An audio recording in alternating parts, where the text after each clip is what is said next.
Hello hello hello, क्या आवाज आ रही है आप सभी को? जल्दी से एक बार चैट में बताना। Yes yes yes. Am I audible? Visible तो नहीं होऊंगा, स्क्रीन पे आऊंगा तभी तो विजिबल होऊंगा। पर आवाज आ रही है तुम्हें? कैसे हो सभी के सभी? एक बार चैट में बताना जल्दी से। आवाज आ रही है? आवाज?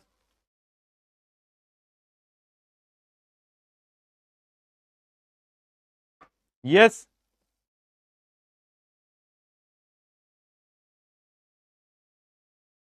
बहुत बढ़िया। Hello ji. Hello hello hello hello hello hello hello. क्यों? कैसे हो? कैसे हो सभी के सभी? How are you all? क्या सब बढ़िया है? क्या सब बढ़िया है? एक नंबर। एक नंबर दोस्तों। क्या बात है। Hello hello hello hello hello hello hello. बताओ। मैथ्स क्लास होने वाली थी। भैया धोखा हो गया। साइंस की क्लास लग गई मैथ्स की जगह। अच्छा। थोड़ा सा शिफ्ट कर लिया हमने। रात की जो क्लास है वो शोध भाई लेंगे आज। ये वाली जो क्लास है वो पहले मैं तुम्हारी क्लास ले रहा हूँ, ठीक है? वो शाम वाली जो क्लास अपनी होती है ना, उस क्लास में आपको शोध भैया मिल जाएंगे, ठीक है जी? कोई दिक्कत वाली बात नहीं है, तुम्हें तो दो टाइमिंग पे पढ़ना है, साइंस पढ़ो चाहे मैथ्स पढ़ो, एक ही बात है। ठीक है। ओके।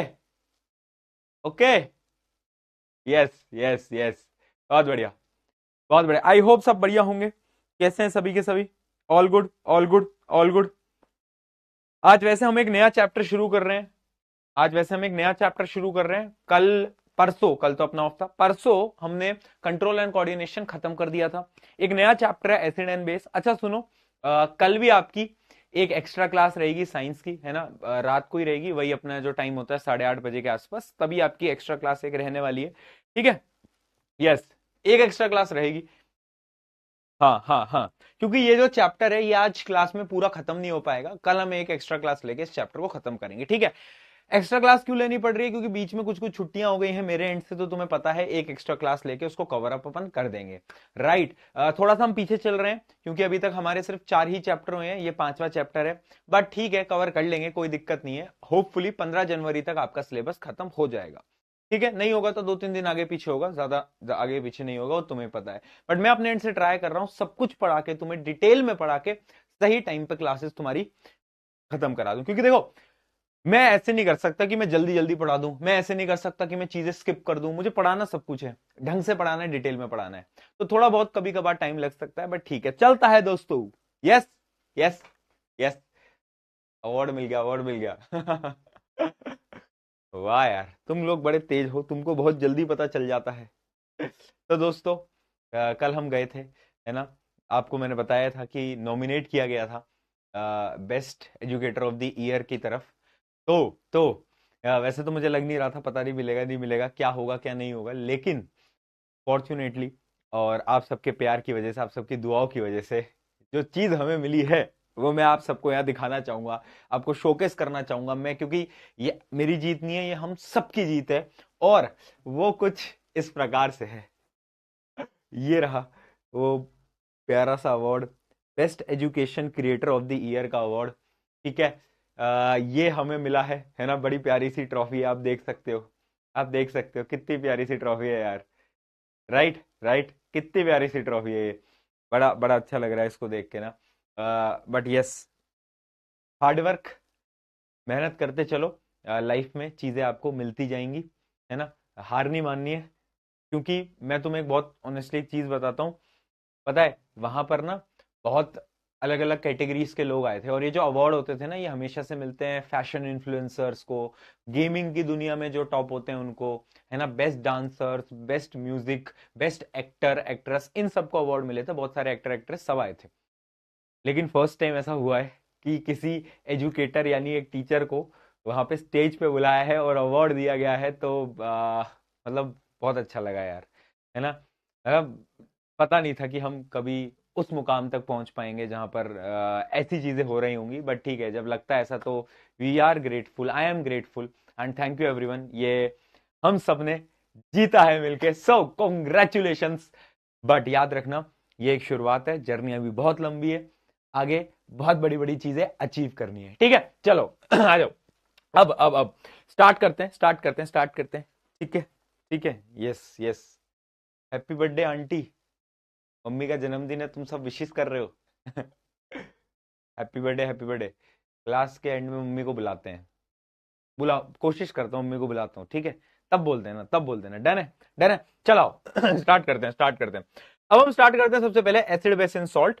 तो सबसे पहले यहाँ पे पीके हिट्स क्या है बेटा? पीके हिट्स वो टॉपिक्स है जिनसे कि सवाल फंसता ही फंसता है। तो सबसे पहले है क्या? Indicator plus pH scale. PH scale जो टॉपिक है ना, ये आज मैं पढ़ाऊंगा भी, लेकिन इसके जो एप्लीकेशंस हैं, इसके जो यूजेस हैं, उससे क्वेश्चन बहुत आता है। फिर आता है सॉल्ट का एक topic, chlor alkali process, very important. उसके अलावा POP, washing soda, baking soda, specially baking soda, जो बेकिंग सोडा वाला टॉपिक है, इससे बड़े इंटरेस्टिंग क्वेश्चंस आते हैं, वो भी हम देखने वाले हैं। राइट राइट, वो भी हम देखने वाले हैं। ये सारी चीजें हम देखेंगे, अभी टेंशन वाली कोई बात नहीं है, कोई टेंशन वाली बात नहीं है, ठीक है। हाँ, अभी अभी हम सब कुछ देख लेंगे। चलो स्टार्ट करते हैं, स्टार्ट करते हैं। सबसे पहले हम स्टार्ट करते हैं एसिड या बेस। क्या है एसिड, क्या है बेस? क्या लगता है तुमको? What is acid, what is base? क्या डिफरेंस लगता है तुम्हें एसिड या बेस में? बताओ, क्या क्या डिफरेंस लगता है, क्या डिफरेंस लगता है? आज मेरी आंखों में थोड़ी नींद दिख रही होगी, वो नींद इसलिए दिख रही है बेटा, कल ही मैं सुबह गया था, है ना, सुबह 10-11 बजे की फ्लाइट थी, और क्योंकि मुझे आज क्लास लेनी थी तो मैं रात को वापस आया हूँ। मेरी रात की फ्लाइट थी 4 बजे की, तो मैं सुबह यहाँ पहुंचा हूँ 7 बजे, मॉर्निंग 7। मैं 7-8 बजे के बाद सोया था तो फिर उसके बाद जाके मैं जगा हूँ और मैं तुम्हारी क्लास ले रहा हूँ, ठीक है। हाँ, तो इस वजह से तुम्हें थोड़ी सी आंखों में नींद दिख रही होगी, बट ठीक है, चलता है, कभी कभार, कभी कभार चलता है भैया, लाइफ है। बट पढ़ेंगे तो अपन फिर भी। एसिड क्या होता है? What is acid? यार देखो, सिंपल सी बात है, एसिड वो होता है जो कि खट्टा होता है। अरे ये तो हमने सुना होगा। एसिड क्या है? एसिड वो है जो कि खट्टा होता है। एसिड का टेस्ट कैसा होता है? एसिड दे हैव सोर टेस्ट। जैसे कि टमाटर के अंदर एसिड होता है, कैसा टेस्ट है? खट्टा स्वाद है। लेकिन साइंटिफिकली इसकी डेफिनेशन क्या है? एसिड वो है जिनको जब पानी में डिसॉल्व करोगे, इंपॉर्टेंट डेफिनेशन है बेटा, एसिड वो है जिनको जब पानी में डिसॉल्व करोगे, दे डोनेट H प्लस आयंस। क्या करते हैं वो? ये जो H प्लस आयंस होते हैं, इन आयंस को वो पानी में रिलीज कर देते हैं, डोनेट कर देते हैं। उनको हम क्या बोलते हैं बेटा? उनको हम बोल रहे होते हैं, बोलो बोलो बोलो, बहुत बढ़िया, ठीक है, एक नंबर, उनको हम बोलते हैं एसिड्स। ये हुई बात, बहुत सही, ठीक है जी। अगली चीज समझ आया, जो H प्लस साइन देते हैं वो एसिड कहलाते हैं, ठीक है, इतना समझ आ गया। बट याद रखना, जब पानी में डिसॉल्व करते हैं तभी ये H प्लस साइन दे रहे होते हैं। अगली चीज, अब एक इफेक्ट होता है इसका लिटमस पेपर पे। लिटमस पेपर पे क्या इफेक्ट होता है? लिटमस पेपर एक पर्पल कलर का पेपर होता है, अगर आप उस पे एसिड डालोगे तो उस पेपर का कलर चेंज होकर रेड हो जाएगा। क्या हो जाएगा? रेड हो जाएगा। अब इसके बहुत सारे एग्जांपल्स हैं, जैसे कि हाइड्रोक्लोरिक एसिड, H2SO4, ये सब हम पढ़ते आ रहे हैं। लेकिन इंपॉर्टेंट क्या है, कुछ नेचुरल एसिड्स हैं जो कि आपको याद रहनी चाहिए। नेचुरल एसिड्स वो एसिड्स हैं जो कि नेचुरली एग्जिस्ट करती है ना एनवायरमेंट के अंदर, है ना? अरे हाँ, है ना, जो नेचुरली एग्जिस्ट करती हैं। जैसे कि सबसे पहली क्या है? सबसे पहली है विनेगर। अगर आपको पता हो विनेगर, विनेगर सबको पता है क्या? विनेगर क्या होता है? अरे वो नूडल्स वूडल्स बनते हैं, उनके अंदर विनेगर नहीं डालते? याद आया कुछ? नूडल्स वूडल्स के अंदर विनेगर डालते हैं, हाँ। तो विनेगर के अंदर कौन सी एसिड होती है? विनेगर के अंदर बेटा एसिटिक एसिड होती है। कौन सी एसिड होती है बेटा? एसिटिक एसिड होती है, ठीक है। अगर मैं बात करूं ऑरेंज यानी संतरे की बात करूं, तो उसमें होता है सिट्रिक एसिड, तभी खट्टा होता है बहुत ज्यादा, ठीक है, सिट्रिक एसिड, है ना। ये वाली सिट्रिक एसिड तुम्हें पता नहीं है, बट वो चेहरे पे लगाने वाली सैलिसिलिक एसिड तुम्हें बहुत अच्छे से पता है है ना, वो सबका मालूम है आजकल भैया। 2 ड्रॉप ऑफ सैलिसिलिक एसिड चेहरे पे लगाओगे भैया सोने से पहले, तो चेहरा जो है आपका सही रहेगा। विटामिन सी सीरम भी लगा लो, वो पता है सबको, बट ये नहीं पता। बताओ, सिट्रिक एसिड ऑरेंज के अंदर।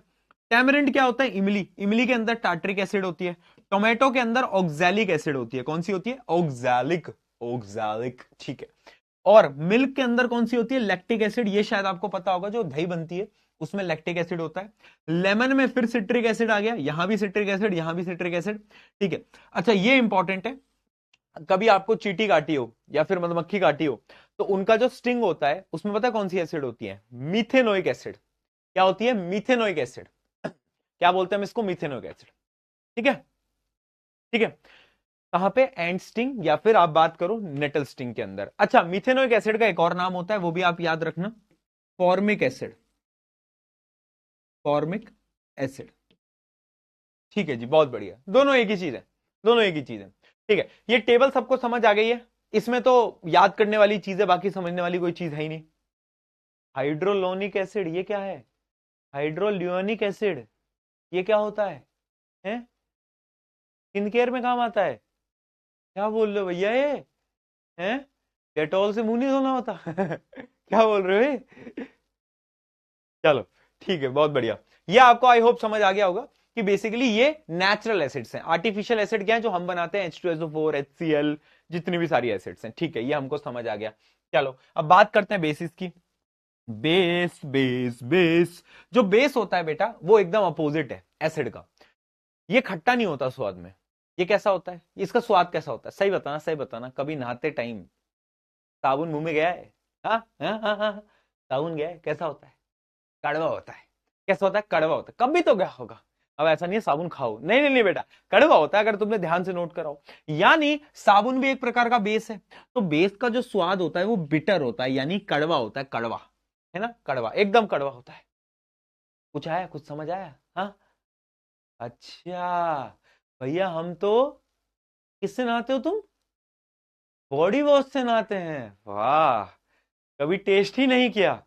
वाह बेटा वाह, क्या बात है, क्या बात है, बॉडी वॉश से नहा रहे हो, वाह। ठीक है, कोई बात नहीं भाई, गरीब महसूस करा रहे हो तुम मुझे, बट ठीक है, चलता है। आ जाओ। तो बेस, बेस जो है वो एसिड का उल्टा है। या तो वो H प्लस आयन एक्सेप्ट करेगा, क्योंकि acid H plus ion donate करता है, ये एक्सेप्ट करता है, या फिर ये एक दूसरा आयन होता है जिसको हम बोलते हैं हाइड्रोक्साइड आयन, वो रिलीज करता है। जब भी बेसिस को पानी में डालोगे तो ये आयन होता है, इसका नाम होता है हाइड्रोक्साइड आयन। क्या होता है? Hydroxide ion. ये आयन रिलीज कर देता है, ये आयन रिलीज कर देता है। ठीक है जी, बहुत बढ़िया, ये बात हमको समझ में आ गई। इसका टच कैसा होता है? टच होता है इसका स्लिपरी। कैसा होता है? स्लिपरी होता है। अगर लिटमस पेपर पे सोप को रब करोगे, यानी बेसिस को रब करोगे, तो उसका जो कलर होता है वो ब्लू हो जाता है। क्या हो जाता है? ब्लू हो जाता है। ठीक है, अब इसके नाम क्या है? Sodium hydroxide, baking soda, ammonia, ये सब एक प्रकार के क्या है? बेसिस हैं। ठीक है जी, हमको समझ आ गया। उसके अलावा और भी बहुत सारे बेसिस हैं, जैसे कि मैं तुम्हें दिखाता हूं। सोडियम हाइड्रोक्साइड तुम्हें पता ही है। उसके अलावा वॉशिंग सोडा जो होता है, जो आपके घर में वॉशिंग पाउडर आता है, वो भी एक प्रकार का बेस होता है। उसके अलावा बेकिंग सोडा जो होता है वो भी बेस होता है। एंड अगर मैं बात करूं सीमेंट, सीमेंट किससे बनता है? कैल्शियम हाइड्रोक्साइड से। किससे बनता है बेटा? कैल्शियम हाइड्रोक्साइड से। ये भी एक प्रकार का क्या है? बेस होता है। अमोनिया NH3 बेस होता है। इनो, इनो में क्या होता है? Magnesium hydroxide. इनो में क्या होता है बेटा? मैग्नीशियम हाइड्रोक्साइड, ये भी एक बेस होता है। ठीक है, उसके अलावा टूथपेस्ट में क्या होता है? सोडियम फ्लोराइड, वो भी एक बेस होता है। उसके अलावा बहुत सारी लेबोरेटरीज के अंदर बेसिस को यूज किया जाता है। ठीक है, ये कुछ एग्जांपल्स हैं बेसिस के जो कि अपन डेली लाइफ के अंदर यूज करते हैं। ठीक है, अमोनिया को कहां यूज करते हैं बेटा? अमोनिया को कहां यूज करते हैं? अमोनिया पता है कहां डाला जाता है?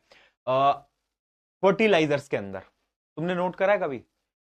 अमोनिया वाले फर्टिलाइजर्स आते हैं जिनको डाला जाता है मिट्टी के अंदर।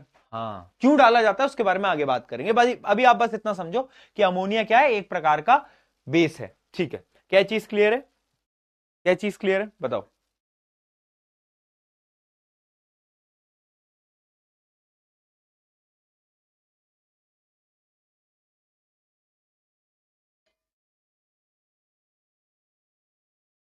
डन, ओके, ठीक है, ठीक है जी, ठीक है, इतना हम समझ गए। अब बात करते हैं इंडिकेटर्स की। इंडिकेटर्स क्या है? इमेजिन करो मैंने तुम्हें दो चीजें दे दी और मैंने बोला कि यार ये बता इसमें से एसिड कौन बेस कौन।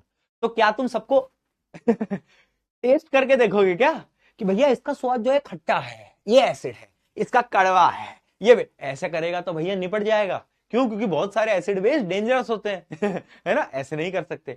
तो इंडिकेटर्स बनाए गए हैं, यानी ये कुछ ऐसी चीजें होती हैं जो कि अपना रंग बदल लेते हैं। रंग को, रंग जो है वो तो बेटा किसी और ने ही बदला था, बट कोई बात नहीं, उसके बारे में हम बात नहीं करेंगे। लेकिन लेकिन ये अपने रंग को बदल लेते हैं जैसे ही इनके सामने एसिड आता है या फिर इनके सामने बेस आता है। तुम्हारे भी क्लास के कुछ तुम्हारे दोस्त होंगे जो कि रंग बदल लेते हैं, है ना। दोस्तों के सामने अलग है ना, एकदम अलग है। इनकी चैट्स देख लोगे ना तो डर जाओगे, और वैसे ही अपने मम्मी पापा के सामने जाके खड़े होते हैं तो इतने शरीफ बन जाते हैं भाई, इतने शरीफ बन जाते हैं, ऐसा लगता है भाई ये क्या है, ऐसा तो इंसान ही नहीं है। है ना, है ना, नोट करा दो, तुम भी हो सकते हो। तो इंडिकेटर भी क्या है? अपने रंग बदल रहे हैं, अपने रंग बदल रहे हैं। ठीक है जी, बहुत बढ़िया। तो indicators are the substance that change their color or smell in the presence of acid or base, help in identifying whether a given substance is acid, base or neutral. ठीक है, एसिडिक है, बेसिक है या फिर neutral है, वो हम indicators की मदद से बताएंगे. ठीक है, अब इंडिकेटर्स भी दो प्रकार के होते हैं बेटा, नेचुरल इंडिकेटर और आर्टिफिशियल इंडिकेटर. सबसे पहले नेचुरल इंडिकेटर की बात करते हैं तो सबसे इंपॉर्टेंट है लिटमस. लिटमस का याद रखना कलर होता है पर्पल, अगर एसिड डालोगे उस पर तो कलर रेड हो जाएगा, ये इंपॉर्टेंट टेबल है, याद रखनी पड़ेगी. और अगर आप बेस डालोगे तो कलर ब्लू हो जाएगा. ठीक है, एक होता है हमारा टर्मरिक, ये भी एक प्रकार का नेचुरल इंडिकेटर है. टर्मरिक यानी हल्दी. हल्दी का रंग कैसा होता है भैया? हल्दी का रंग येलो होता है, सबको पता है ना, सबको पता है. लेकिन अगर अगर आप इसमें एसिड डालते हो तो इसका कलर नहीं बदलता, बट अगर बेस डालते हो तो कलर रेड हो जाता है. अब ये तुम्हें ना याद करने की जरूरत ही नहीं है. अरे ये तो तुम्हें याद करने की जरूरत ही नहीं है. तुम पूछोगे क्यों जरूरत नहीं है? क्योंकि कभी हल्दी का दाग नहीं लगा शर्ट पे, तो अगर तुम उस पर सोप रगड़ते हो यानी बेस लगाते हो तो वो येलो से रेड कलर में बदल जाता है, उसका जो दाग होता है. देखा है कभी? देखा है? हाँ, तो नॉर्मल है, येलो से रेड जब बेस आ जाता है सामने, वरना येलो ही रहता है. ठीक है, एक और नेचुरल इंडिकेटर होता है हाइड्रेंजिया फ्लावर. हाइड्रेंजिया फ्लावर का जो कलर होता है वो ब्लू होता है, फ्लावर है ब्लू कलर का. एसिड डालोगे तो ब्लू ही रहेगा, लेकिन बेस डाल दोगे तो पिंक कलर में बदल जाएगा. किसमें बदल जाएगा? पिंक कलर में बदल जाएगा. ठीक है, बहुत बढ़िया. अब अगर मैं बात करूं कुछ सिंथेटिक इंडिकेटर्स की, तो सबसे इंपॉर्टेंट सिंथेटिक इंडिकेटर है फिनोप्थिलीन. इस पे से सवाल फंस सकता है एमसीक्यू के अंदर. ठीक है, चलो. फिनोप्थिलीन, फिनोप्थिलीन कैसा होता है? कलरलेस होता है. कैसा होता है बेटा? कलरलेस होता है. एसिड डालोगे तो क्या हो जाएगा? कलरलेस. लेकिन अगर बेस डालोगे तो कैसा हो जाएगा? पिंक हो जाएगा. कैसा हो जाएगा बेटा? पिंक हो जाएगा. कैसा होएगा? पिंक होगा. क्या बात समझ में आई? क्या बात समझ में आई? फिनोप्थिलीन में अगर एसिड डालते हो तो कलर ठीक है, लेकिन बेस डालते पिंक. ये इंपॉर्टेंट है, याद रखना. उसके अलावा एक और होता है मिथाइल ऑरेंज. मिथाइल ऑरेंज क्या होता है बेटा? नाम से समझ आ रहा है, कलर इसका ऑरेंज या फिर रेडिश होगा. अगर एसिड डालते हो तो कलर रेड रहता है, लेकिन अगर बेस डालते हो तो कलर येलो हो जाता है. येलो हो जाता है. बताओ क्या लिख रहे हैं? क्या लिख रहे हैं भैया? इसके लिए कोई पीके ट्रिक बता दो यार. देखो, ये चीज याद करने की है, तो मैं सजेस्ट नहीं करूंगा कि तुम पीके ट्रिक इसके लिए कोई बनाओ, है ना. कुछ चीजें तो बहुत नॉर्मल होती है जो कि हमें याद करनी है. जैसे लिटमस पेपर है, वो तुम सबको याद होगा. सिमिलरली फिनोप्थिलीन क्या है? कलरलेस रहता है एसिड में, और बेस में पिंक हो जाता है. ये तो बहुत सिंपल है. तो मुझे नहीं लगता इसके लिए कोई पीके ट्रिक की तुम्हें जरूरत पड़नी चाहिए. ठीक है, क्योंकि ये बहुत ईजी है एक्चुअली में. बताओ, कोई दिक्कत, कोई परेशानी? पूरी टेबल समझ आई तो पीके लिख देना चैट के अंदर.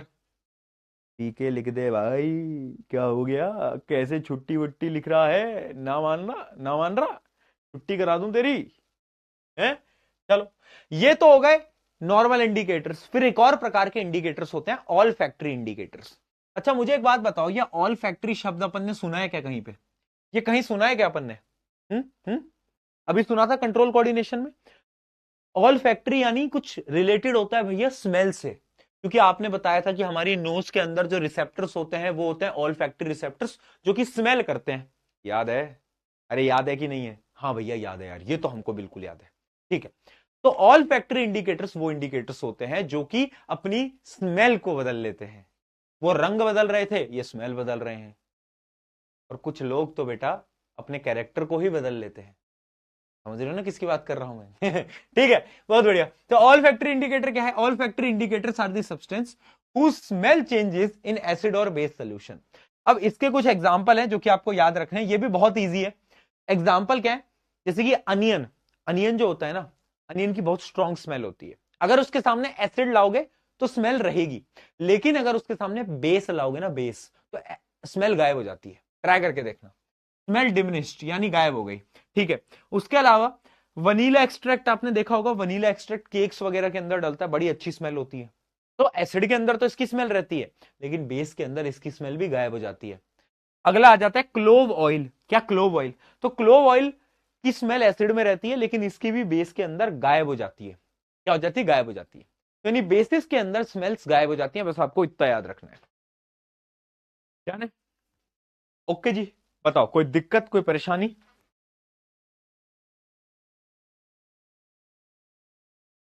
जल्दी बताओ. ऑल गुड है? ऑल गुड है जी. हाँ जी दोस्तों, ऑल गुड, यस। चलो, तो ये कुछ प्रकार के इंडिकेटर्स थे भैया। इंडिकेटर्स पे क्वेश्चंस कैसे आते हैं वो एक बार दिखा दो। तो मैंने कहा बिल्कुल दिखा देंगे जी, तुम बोलो और वो ना हो, ऐसा हो ही नहीं सकता। क्वेश्चंस देखते हैं, आओ। Phenolphthalein remains colorless in an acidic solution and turns pink in a basic solution because phenolphthalein जो होता है वो एसिड में तो कलरलेस रहता है, बेस में क्या हो जाता है, पिंक हो जाता है। ऐसा क्यों होता है बताओ, ऐसा क्यों होता है, क्या लगता है तुम्हें? इनमें से कौन सा ऑप्शन तुम्हें सबसे ज्यादा सही लग रहा है, बताओ, क्या लगता है तुम्हें फटाफट। अच्छा, कोई मुझे बताएगा कि फिनोप्थलीन का एक्चुअली में कलर कैसा होता है? ये जो फिनोप्थलीन का जो सोल्यूशन होता है बेटा, उसका एक्चुअली में कलर कैसा होता है, बताएगा कोई? सी, बहुत बढ़िया। देखो, phenolphthalein undergoes a structural change due to OH negative ion. अगर मैंने तुम्हें बताया हो कि फिनोप्थलीन एसिड में तो बदल ही नहीं रहा, अरे एसिड में बदल रहा है क्या? नहीं, कलरलेस था, कलरलेस है, कलरलेस रहेगा, लेकिन बेस में आके बदल रहा है, तो यानी कुछ तो गड़बड़ हो रही है बेस के अंदर। समझ आया? गड़बड़ बेस में ही हो रही है, गड़बड़ कहीं और नहीं हो रही, गड़बड़ बेस में हो रही है। क्या गड़बड़ हो रही है बेस में? तो होता क्या है कि बेस क्या देता है, OH नेगेटिव आयन देता है। क्या देता है? OH नेगेटिव आयन देता है। तो जो OH नेगेटिव आयन होता है, इसकी वजह से कुछ चेंज आ जाता है फिनोप्थलीन के अंदर, जिसकी वजह से उसका कलर पिंक हो जाता है। ठीक है, समझ आया? तो ये लॉजिकल क्वेश्चन था, सोचना था, ये आपको सोचना था कि अच्छा एसिड में कोई चेंज नहीं हो रहा पर बेस में तो हो रहा है, क्या हो सकता है? ये हो सकता है। ठीक है, सी, बहुत बढ़िया। आगे बढ़ा जाए। A student tests two unknown solution using litmus paper. In the first solution blue litmus turns red. पहले में क्या हुआ कि जो ब्लू था वो रेड में कन्वर्ट हो गया, यानी जो पहला सोल्यूशन है वो एसिडिक है। कैसा है बेटा? एसिडिक है। ठीक है। In second solution red litmus turns blue, तो जो दूसरा है वो कैसा होगा? वो बेसिक होगा। वो कैसा होगा? बेसिक होगा। तो first solution is acidic, second is basic. See, see, ठीक है, डन है। हाँ, समझ गए ना? समझ गए ना कैसे सोचा मैंने? याद रखना, रेड को ब्लू में कौन कन्वर्ट करता है? जब कोई बेस हो। और ब्लू को रेड में कौन करता है? जब कोई एसिड हो। सिंपल है। ठीक है जी। State one difference between natural and synthetic indicators. इन दोनों के बीच में कुछ डिफरेंस आपको बताना है। वैसे इनको नेचर से ऑब्टेन किया जाता है, लाइक प्लांट्स, जबकि जो सिंथेटिक इंडिकेटर्स हैं वो लैब्स के अंदर बनाए जाते हैं, जैसे फिनोप्थलीन। ठीक है, उसके अलावा इनके एग्जाम्पल लिख देना। इसके एग्जाम्पल ये हैं, इसके एग्जाम्पल ये हैं। एंड जो नेचुरल इंडिकेटर्स होते हैं वो इजीली अवेलेबल होते हैं, इनएक्सपेंसिव होते हैं, यानी बहुत सस्ते होते हैं, जबकि जो फिनोप्थलीन जैसे जो सिंथेटिक इंडिकेटर्स हैं वो थोड़े एक्सपेंसिव आते हैं। लेस शार्प कलर चेंज, यानी जो नेचुरल इंडिकेटर्स होते हैं वो बहुत नेचुरल होते हैं। क्या हो गया? ब्लैक स्क्रीन आ गई, क्या हुआ था? कुछ हुआ क्या बेटा? हाँ, कुछ हुआ था? क्या हुआ था? अब ठीक है? अब ठीक है? अब ठीक है बेटा? अगर फिर आए तो बताना ना।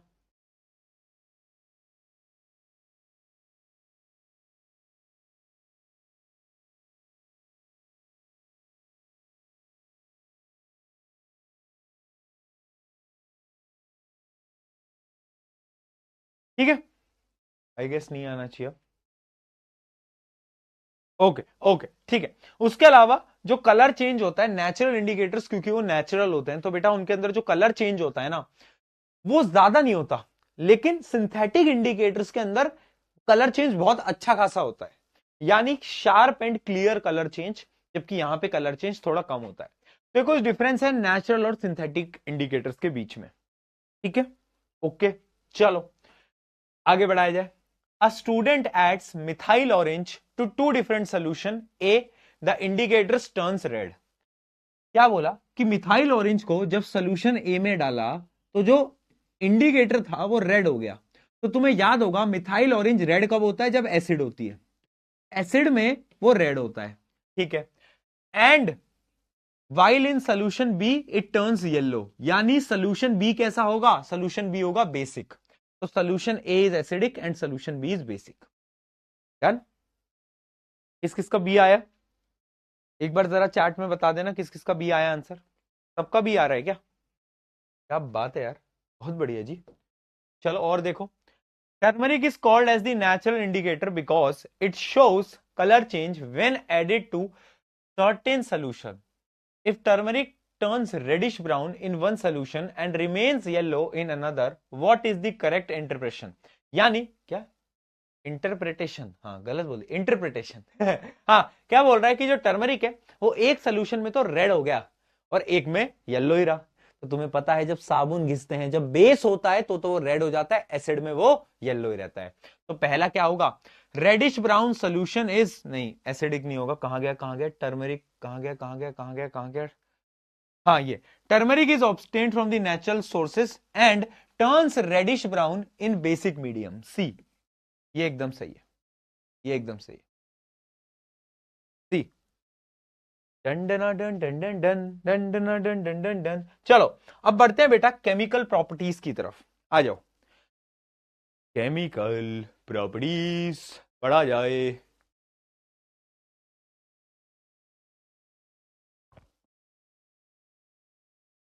अब एसिड और बेसिस की ना अलग अलग प्रकार की केमिकल प्रॉपर्टीज है भाई, है बहुत इंटरेस्टिंग, इंटरेस्टिंग पढ़ेंगे, मजे करेंगे, लेकिन पहले एक एक्टिविटी देख लेते हैं। अब ये जो एक्टिविटी है वैसे हम ना पहले जो हमारा चैप्टर था ना केमिकल रिएक्शन इक्वेशन, उसमें देख चुके हैं।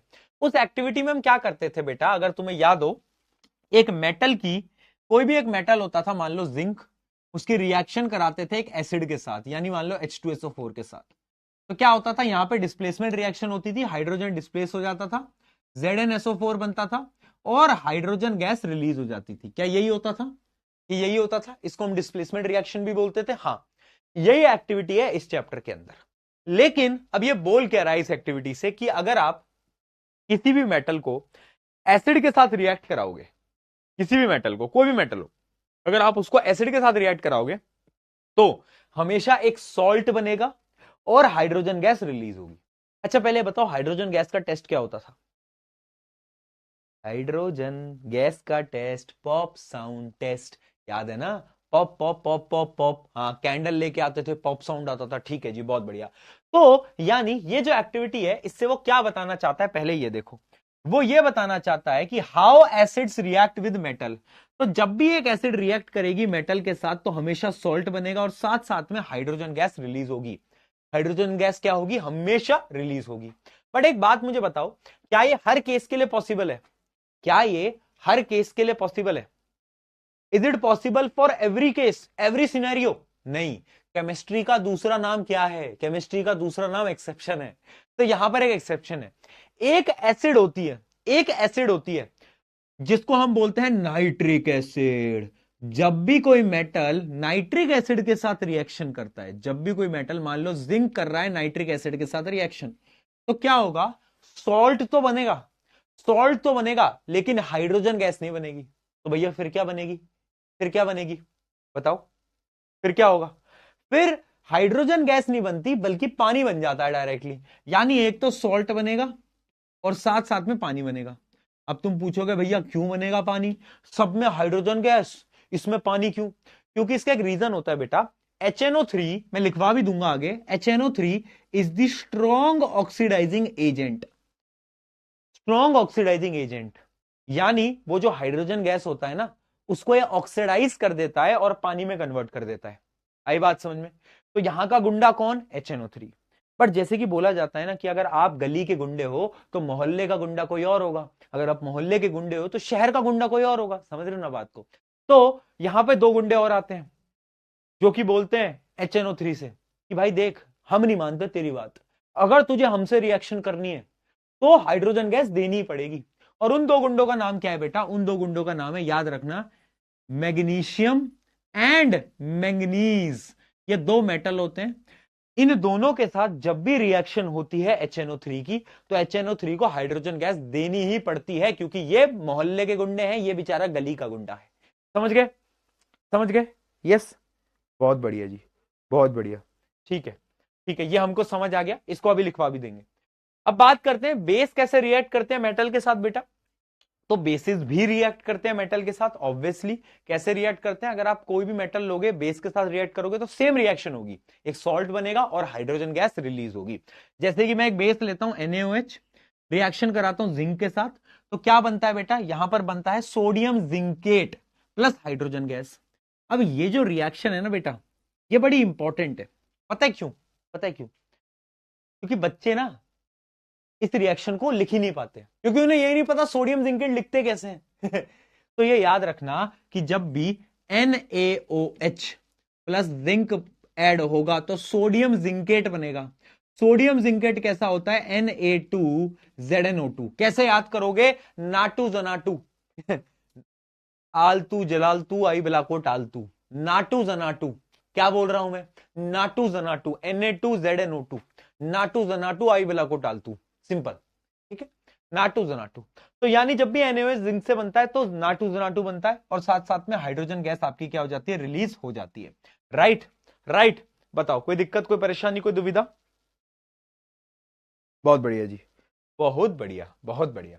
ठीक है, ओके, डन है, डन है, इतना डन है। ठीक है, चलो चलिए दोस्तों। अच्छा, एक चीज याद रखना, एक चीज याद रखना। चलो आगे बताएंगे। आगे बताएंगे, अभी अभी ध्यान मत रखो वरना आप कंफ्यूज हो जाओगे। चलो अगला देखते हैं। How do metal carbonates and metal hydrogen carbonates react with acid? अगर आप किसी भी मेटल के कार्बोनेट या फिर मेटल बाय कार्बोनेट यानी metal hydrogen carbonate, for example Na2CO3 sodium carbonate, ये तो है मेटल कार्बोनेट और ये है मेटल हाइड्रोजन कार्बोनेट, है ना? अगर इनमें से कोई भी हो और उनका मैं रिएक्शन किसी एसिड के साथ कराऊं तो पता है क्या बनेगा? एक सॉल्ट बनेगा, सेम चीजें बनेंगी, एक सॉल्ट बनेगा, पानी बनेगा और साथ साथ में गैस बनती है कार्बन डाइऑक्साइड, हमेशा हमेशा। ठीक है, तो अगर मैं इनकी रिएक्शन कराऊंगा तो सबसे पहले एक सॉल्ट बनेगा। सॉल्ट कौन सा बनेगा? NaCl, एक सॉल्ट बनेगा। सॉल्ट के साथ साथ अगर आप देखोगे पानी बनेगा, पानी के साथ साथ CO2 गैस बनेगी। Right right. तो आप देख सकते हो जब भी एक एसिड मेटल कार्बोनेट या फिर मेटल बाइकार्बोनेट के साथ रिएक्ट करता है, हमेशा सॉल्ट, वाटर, CO2, ये तीनों चीजें आपको मिल रही होती हैं। क्या बात क्लियर है? क्या बात क्लियर है? डन है, डन है। मतलब इस रिएक्शन के अंदर एक ऐसी गैस आती है जिसको हम बोलते हैं CO2। और अब मुझे बता दो CO2 यो क्यों लिख रहे हैं बच्चे? यो यो। ठीक है, हाँ तो मैं पूछ रहा हूं, ये बताओ कि जो CO2 गैस होती है उसका टेस्ट क्या होता है? Lime water test. क्या करता था वो? लाइम वाटर को मिल्की टर्न कर देता था। ठीक है, अब यहां पर ना एक बड़ी इंटरेस्टिंग चीज आ रही है जो कि आजकल क्वेश्चंस पूछे जाते हैं उस टॉपिक के ऊपर। देखो क्वेश्चन क्या है, क्वेश्चन क्या है? What will happen if I pass excess of CO2 through lime water? यानी मेरे पास लाइम वाटर था, लाइम वाटर क्या था मूर्खो? CaOH2, calcium hydroxide. मेरे पास लाइम वाटर था, अगर मैं उससे एक्सेस ऑफ कार्बन डाइऑक्साइड पास करूंगा बहुत ज्यादा तो क्या होगा?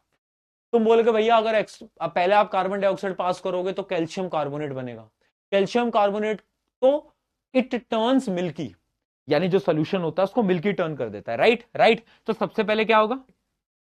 सबसे पहले तो भैया कैल्शियम कार्बोनेट बनेगा, यानी सोल्यूशन विल टर्न मिल्की, हाँ या ना? लेकिन मैं क्या बोल रहा हूं, मैं अभी भी कार्बन डाइऑक्साइड पास करना छोड़ता नहीं हूं, मैं कार्बन डाइऑक्साइड पास करता जा रहा हूं, करता जा रहा हूं, करता जा रहा हूं। अब पता है क्या होगा? ये जो कैल्शियम कार्बोनेट बना था ये चेंज हो जाएगा किसके अंदर? कैल्शियम हाइड्रोजन कार्बोनेट के अंदर, कैल्शियम हाइड्रोजन कार्बोनेट के अंदर। और सबसे इंटरेस्टिंग बात पता है क्या है?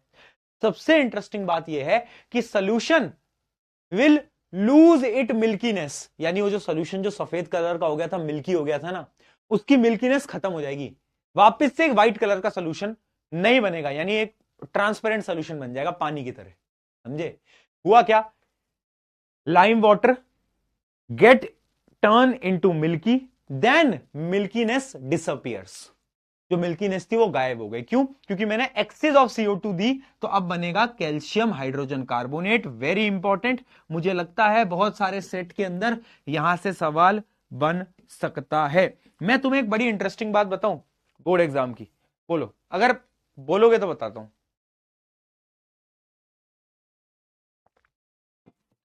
हाँ, क्या कहते हो? एक बड़ी इंटरेस्टिंग बात बताता हूं। अगर तुम लास्ट ईयर का बोर्ड एग्जाम का पेपर उठा के देखोगे ना, पेपर जो है ना टफ कहां से बना था? Biology super easy. अगर तुम बायोलॉजी तुम्हें समझ आ रही है, मजा आ रहा है, तुम्हारे लिए बायोलॉजी फुल में से फुल नंबर आने वाले हैं तुम्हारे बायोलॉजी, क्योंकि बायोलॉजी से ज्यादा मुश्किल सवाल आते नहीं है। Physics last year shockingly physics was easy, physics बड़ी आसान थी। जितने क्वेश्चन में क्लास में कराए थे सारे सेम आए थे, फिजिक्स बहुत इजी थी। लेकिन गेम कहां फंसा, गेम फंसा केमिस्ट्री में। केमिस्ट्री में कहां फंसा, दो चैप्टर्स में। क्योंकि बच्चा पहला चैप्टर तो हर कोई पढ़ के जाता है, और कार्बन एंड कंपाउंड क्योंकि मुश्किल चैप्टर है वो भी हर कोई पढ़ के जाता है। बच्चे क्या करते हैं, जो बीच के दो चैप्टर है ना, acid base and salt and metal non metal, इनको स्किप कर देते हैं। अब इनसे ज्यादा क्वेश्चंस नहीं आते। मैं फिर बोल रहा हूं, ये चैप्टर पूरे पेपर में 4 या फिर मैक्सिमम 5 नंबर का आएगा, उससे ज्यादा नहीं आएगा। लेकिन वो जो क्वेश्चन, एक क्वेश्चन आएगा ना 4 या 5 नंबर का, वो मुश्किल आएगा। लास्ट ईयर ऐसा हुआ था, इस साल ऐसा हो ना हो वो कह नहीं सकते, लेकिन last year chemistry was relatively tough. और टफ क्या होता है, टफ क्या होता है, वो नहीं होते वो जो पहले केस बेस्ड क्वेश्चन होते हैं, पूरा का पूरा एक केस दे देते हैं, फिर आंसर करना होता है। तो वहां पर क्या होता है ना, जब एक बच्चा पूरा केस बेस्ड क्वेश्चन पढ़ता है तो उसका दिमाग बड़ा ऐसा हो जाता है कि अरे यार समझ नहीं आ रहा वो। तो इसलिए तुम्हें घबराना नहीं है, जितनी मैं चीजें पढ़ा रहा हूं आएगा उसी में से ही। और क्वेश्चन भी हम उस लेवल की प्रैक्टिस कर रहे हैं, उसी लेवल की हम क्वेश्चन प्रैक्टिस कर रहे हैं कि हमारा कोई क्वेश्चन फंसना नहीं चाहिए। ठीक है, बट हाँ केमिस्ट्री पे थोड़ा टाइम देना, थोड़ी एक्स्ट्रा प्रैक्टिस करना। बायोलॉजी के लिए एकदम छोड़ दो, बायोलॉजी बहुत ईजी आती है। थ्योरेटिकल क्वेश्चंस आते हैं, कोई घुमाकर सवाल नहीं आता, डायरेक्ट सवाल आते हैं, तुम आंसर दे दोगे। फिजिक्स में अगर न्यूमेरिकल आते हैं तो आते हैं, बात खत्म। केमिस्ट्री में क्वेश्चन घुमा के पूछे जा सकते हैं, तो उसकी हम प्रैक्टिस अच्छी खासी करेंगे। चलाओ, ठीक है, समझ आ गया? ठीक है जी, बहुत बढ़िया। अगली reaction, how do acid and base react with each other. यानी जो एसिड और बेस होते हैं वो आपस में रिएक्ट कैसे करते हैं। देखो, एसिड और बेस का जब भी रिएक्शन होता है ना, तो सॉल्ट बनता है और पानी बनता है, और इस रिएक्शन को हम बोलते हैं न्यूट्रलाइजेशन रिएक्शन। क्या बोलते हैं, न्यूट्रलाइजेशन रिएक्शन। ठीक है, जब भी कोई एसिड जैसे HCl और एक बेस आपस में रिएक्ट करेंगे, एक सॉल्ट बनेगा NaCl जैसे, और एक पानी बनेगा, बस बस इसको हम बोलते हैं क्या, न्यूट्रलाइजेशन रिएक्शन। ये कौन सी न्यूट्रलाइजेशन रिएक्शन चल रही है भैया यहाँ पे है, ये कौन सी न्यूट्रलाइजेशन रिएक्शन चल रही है, NaOH प्लस HCl। ये क्या हो रहा है भैया, शुक, अरे अरे ये क्या हो रहा है भाई। चलो कोई बात नहीं, कोई बात नहीं, ठीक है, हाँ डन डन डन, ठीक है। हाँ तो समझ गए ना बात को, ये न्यूट्रलाइजेशन होता है, बहुत इजी है। अच्छा, डराया नहीं है बेटा, मैंने बस तुम्हें बताया है। और मैं तुम्हें बहुत ऑनेस्टली बात बताऊं, अगर तुम यहां से पढ़ रहे हो ना, क्लासेस डेली ले रहे हो, जो बंदा क्लास डेली नहीं ले रहा उसके लिए नहीं कह रहा हूं मैं, जो क्लास ले रहा है, जो NYQs सॉल्व कर रहा है, NYQs मैं बोल रहा हूं, NYQs सॉल्व कर रहा है, और जो डेली क्लास ले रहा है, मैं गारंटी से बोल रहा हूं, साइंस के पेपर में मुश्किल से एक भी सवाल आपको नहीं मिलेगा जो कि बाहर से होगा, एक भी सवाल, एक भी, गारंटेड। बस शर्त है कि डेली क्लास हो रहे हैं, NYQ सॉल्व हो रहे हैं, क्लास हो रही है, NYQs हो रहे हैं, बस। अगर सिर्फ क्लास ले रहे हो, NYQ सॉल्व नहीं कर रहे हो, तो भी काम अधूरा है। सिर्फ NYQs कर रहे हो, क्लास नहीं ले रहे, तो भी काम अधूरा है। चलो, अब हम बात करते हैं आगे, reaction with metallic oxides. Metallic oxide क्या होते हैं, जैसे कि जिंक ऑक्साइड है ना, कॉपर ऑक्साइड, ऐसे अलग अलग प्रकार के क्या होते हैं, मेटेलिक ऑक्साइड्स होते हैं। तो मेटेलिक ऑक्साइड जब भी एसिड के साथ रिएक्ट करते हैं बेटा, तो वो सॉल्ट बनाते हैं और पानी बनाते हैं। यानी अगर मैं एक रिएक्शन तुम्हें बताऊं, कॉपर ऑक्साइड प्लस, क्या ले लें हम, HCl ले लें, हाँ HCl ले लेते हैं। कॉपर ऑक्साइड प्लस HCl, ये है मेटल का एक ऑक्साइड, ये है एसिड, इनका रिएक्शन होता है बेटा, तो एक सॉल्ट बनता है, कॉपर क्लोराइड प्लस पानी बनता है, प्लस पानी बनता है। ठीक है, तो जब भी कोई मेटल ऑक्साइड एसिड के साथ रिएक्ट करेगा तो क्या बनेगा, सॉल्ट बनेगा, वाटर बनेगा। लेकिन मेरा एक सवाल है, ये रिएक्शन कहीं देखी थी किसी लग रही है, एक बात मुझे बताना। अभी मैंने न्यूट्रलाइजेशन रिएक्शन पढ़ाई, वो क्या है, base plus acid equals to salt plus water, आया ना। यहां पे भी तो सॉल्ट प्लस वाटर बन रहा है, यानी क्या मैं बोल सकता हूं कि ये जो मेटल ऑक्साइड्स होते हैं ये एक बेस की तरह काम करते हैं, है ना। यानी मैं बोल सकता हूं metal oxides are basic in nature, yes और नो बेटा जी, यस। यानी metal oxides are basic in nature, very important, metal oxides are basic in nature. पता चल गया ना, न्यूट्रलाइजेशन रिएक्शन से कंपेयर कर लिया मैंने। ठीक है जी, समझ आ गया भैया, ये तो बड़ा इजी था। आगे आते हैं। अब अगर मैं बात करूं reaction of non metal oxide with basis. Non metal oxide क्या होते हैं? किसी भी नॉन मेटल का ऑक्साइड, जैसे कि carbon dioxide, carbon non metal, oxygen oxide non metal oxide बन गया, nitrogen dioxide non metal oxide. ठीक है, तो अगर आप नॉन मेटल ऑक्साइड का बेस के साथ रिएक्शन कराओगे तो भी क्या बनेगा? सॉल्ट बनेगा और वाटर बनेगा। एग्जाम्पल देता हूं, लेकिन उससे पहले देखो, इसको कंपेयर करो जरा न्यूट्रलाइजेशन रिएक्शन से। Acid plus base equals to salt plus water. ध्यान से देखो, ये जो नॉन मेटेलिक ऑक्साइड है, क्या ये एसिड की तरह काम कर रहा है? तो क्या मैं बोल सकता हूं non metallic oxides are acidic in nature? क्या मैं बोल सकता हूं? हाँ भैया बोल सकते हो यार। यानी हमें समझ आ गया, metallic oxides are basic in nature, non metallic oxides are acidic in nature. लेकिन अगले चैप्टर में हम इस बात को गलत प्रूव कर देंगे। फिर भैया पढ़ाया ही क्यों जब गलत ही प्रूव करना था? तो बेटा केमिस्ट्री है, एक्सेप्शन बताया था ना, एक्सेप्शन पढ़ेंगे अगले चैप्टर में। ठीक है, इसके एग्जांपल देख लो। जैसे कि ये क्या है? ये एक प्रकार का बेस है, कैल्शियम हाइड्रोक्साइड।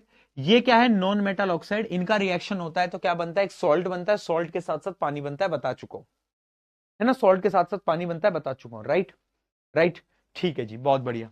एक और एग्जांपल देख सकते हो, यह है नॉन मेटल ऑक्साइड, यह है बेस, दोनों का रिएक्शन होगा, एक सॉल्ट बनेगा, साथ साथ में पानी बनेगा, बात खत्म। कोई दिक्कत, कोई दुविधा? अगर नहीं है तो एक बार चैट में पी के लिख के बताओ, जल्दी चैट में पी के लिख के बताओ। ये पूरी की पूरी टेबल है बेटा, ये आप समराइज तरीके से इससे याद कर सकते हो। जितनी भी रिएक्शंस मैंने अभी बताई ना, ये सारी रिएक्शन यहां पे समराइज तरीके से एक टेबल के अंदर मैंने लिख रखी है, ताकि आप इस पूरी टेबल से फटाफट से रिवाइज कर पाओ जब भी आपको जरूरत पड़े। ठीक है, सारी रिएक्शंस जितनी भी अभी तक मैंने पढ़ाई। ठीक है जी, बहुत बढ़िया। अब इसके कुछ क्वेश्चन सॉल्व करते हैं, आ जाओ, करो भाई।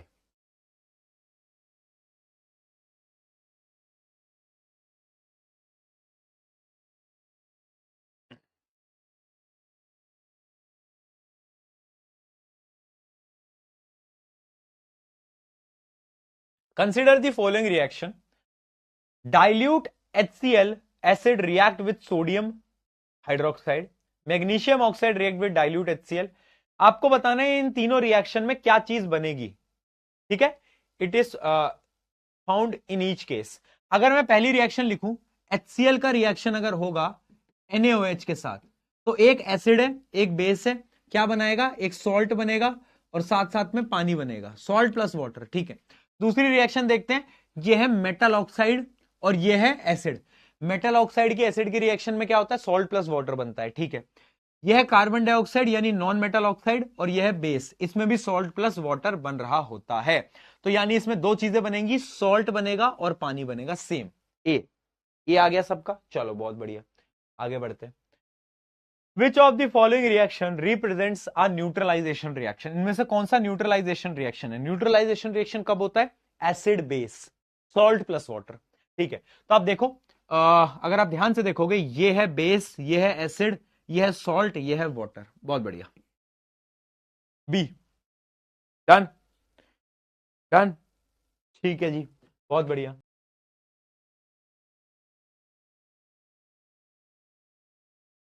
Zinc react with dilute HCl acid, dilute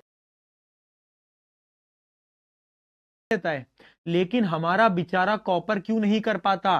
क्योंकि हमने रिएक्टिविटी सीरीज पढ़ी है, कैटरीना ने कार मांगी, ऑल्टोजेन फरारी, फिर भी है उसे, फिर भी है क्यों नहीं मिली? फिर भी है, है यानी हाइड्रोजन है, क्यों क्यों क्यों क्यों? यानी कॉपर, हाइड्रोजन ऊपर, कॉपर नीचे। इसका यह मतलब है कि copper can not displace hydrogen. ठीक है, copper is placed below hydrogen in the reactivity series, B. चलिए दोस्तों, क्या हो गया? क्या हुआ तेरा वादा? ये ब्लैक स्क्रीन कहां से आई? मैंने तो ब्लैक स्क्रीन को नहीं बुलाया, कहां से आई ब्लैक स्क्रीन? चलो अगला question, when carbon dioxide is pass through lime water it turns milky due to formation of calcium carbonate. ये तो बहुत सिंपल क्वेश्चन आ गया भैया, पिछले चैप्टर का सवाल यहां डाल दिया। अगला question, which of the following metal react with both acid and bases to produce hydrogen gas? इनमें से कौन सा ऐसा मेटल है जो कि दोनों के साथ, एसिड और बेस दोनों के साथ रिएक्शन कर सकता है? देखो बेटा, मान लो NaOH ये एक बेस है, HCl ये एक एसिड है। तो इन दोनों के साथ कौन रिएक्ट कर सकता है, तुम्हें क्या लगता है? क्या लगता है? देखो बेटा, जो ज्यादा रिएक्टिव होगा वो रिएक्ट कर पाएगा, जो बेचारा कमजोर होगा वो कैसे रिएक्ट कर पाएगा? तो अब ये देखो, रिएक्टिविटी सीरीज में ऊपर क्या है, कैटरीना ने कार मांगी ऑल्टो, यानी एल्यूमिनियम इन सबसे ऊपर है, कॉपर नीचे, आयरन नीचे, कैटरीना ने कार मांगी ऑल्टो। तो एल्यूमिनियम जो है भैया, ये सबके साथ कर सकता है या नहीं कर सकता? क्या सिल्वर कर सकता है? क्या कॉपर कर सकता है? क्या आयरन कर सकता है? नहीं। बताओ, क्लियर है?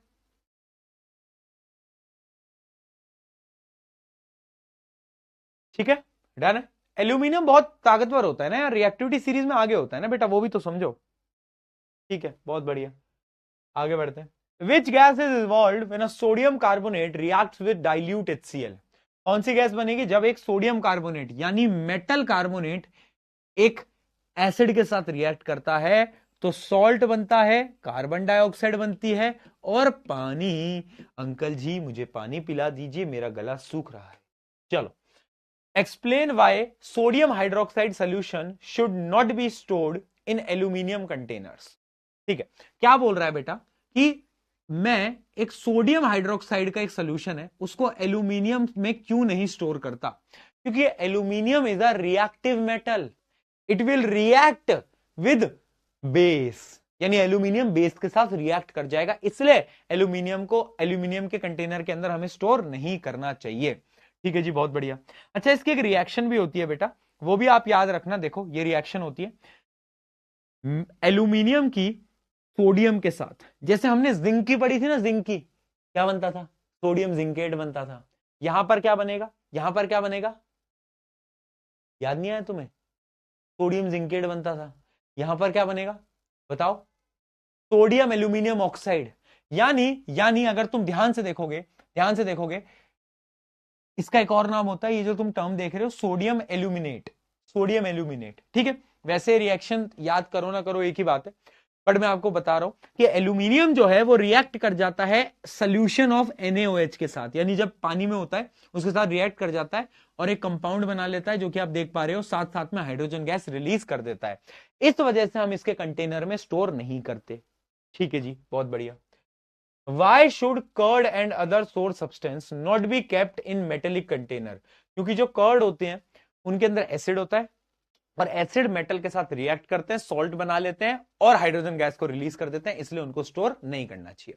ठीक है, अब अगले टॉपिक पे बढ़ने से पहले एक मेरे मन में एक सवाल है, और ये तुम बताओगे, अगले चैप्टर का सवाल है, बट मैं अभी अभी तुमसे पूछ रहा हूं और ये तुम इस पे सोच के आना। एल्यूमिनियम जो है वो बहुत रिएक्टिव है, हाँ है ना? एल्यूमिनियम बहुत रिएक्टिव है, ठीक है, बट फिर भी जो यूटेंसिल्स होते हैं ना, जो यूटेंसिल्स होते हैं वो किसके बनते हैं? वो एल्यूमिनियम के ही बनते हैं। ऐसा क्यों? एल्यूमिनियम बहुत रिएक्टिव है भैया, बट फिर भी हमारे घर के यूटेंसिल एल्यूमिनियम के बन रहे हैं, क्यों? सोचो सोचो सोचो सोचो, क्या लग रहा है? हाँ, इसका रीजन है, एल्यूमिनियम क्या करता है ना बेटा, एल्यूमिनियम के जो बर्तन होते हैं वो ऑक्सीजन से रिएक्ट करके, मान लो ये बर्तन है, अब ये बर्तन ऑक्सीजन से रिएक्ट करेगा और खुद के ऊपर एक लेयर बना लेगा एल्यूमिनियम ऑक्साइड की। किसकी बना लेगा बेटा? एल्यूमिनियम ऑक्साइड की एक लेयर बना लेगा। और ये जो लेयर होती है, ये क्या है? ये एक प्रोटेक्टिव लेयर होती है जो कि इसको फर्दर ऑक्सीडेशन से बचाती है। यानी एल्यूमिनियम खुद ऑक्सीजन से रिएक्ट करके एक लेयर बना लेता है और वही लेयर इसको प्रिवेंट करती है। इस वजह से एल्यूमिनियम के बर्तन यूज किए जाते हैं। क्या ये चीज समझ में आई? कैसी चीज समझ में आई? ये हुई ना बात, ये हुई ना बात, बहुत बढ़िया, बहुत बढ़िया, वो खुद प्रोटेक्टिव लेयर बना लेता है। चलो, अब बढ़ते हैं अगले टॉपिक की तरफ, जो कि है क्या? What do all acid and base have in common? चलो जरा पानी पी लिया जाए, फिर बताते हैं आपको इनमें कॉमन क्या होता है।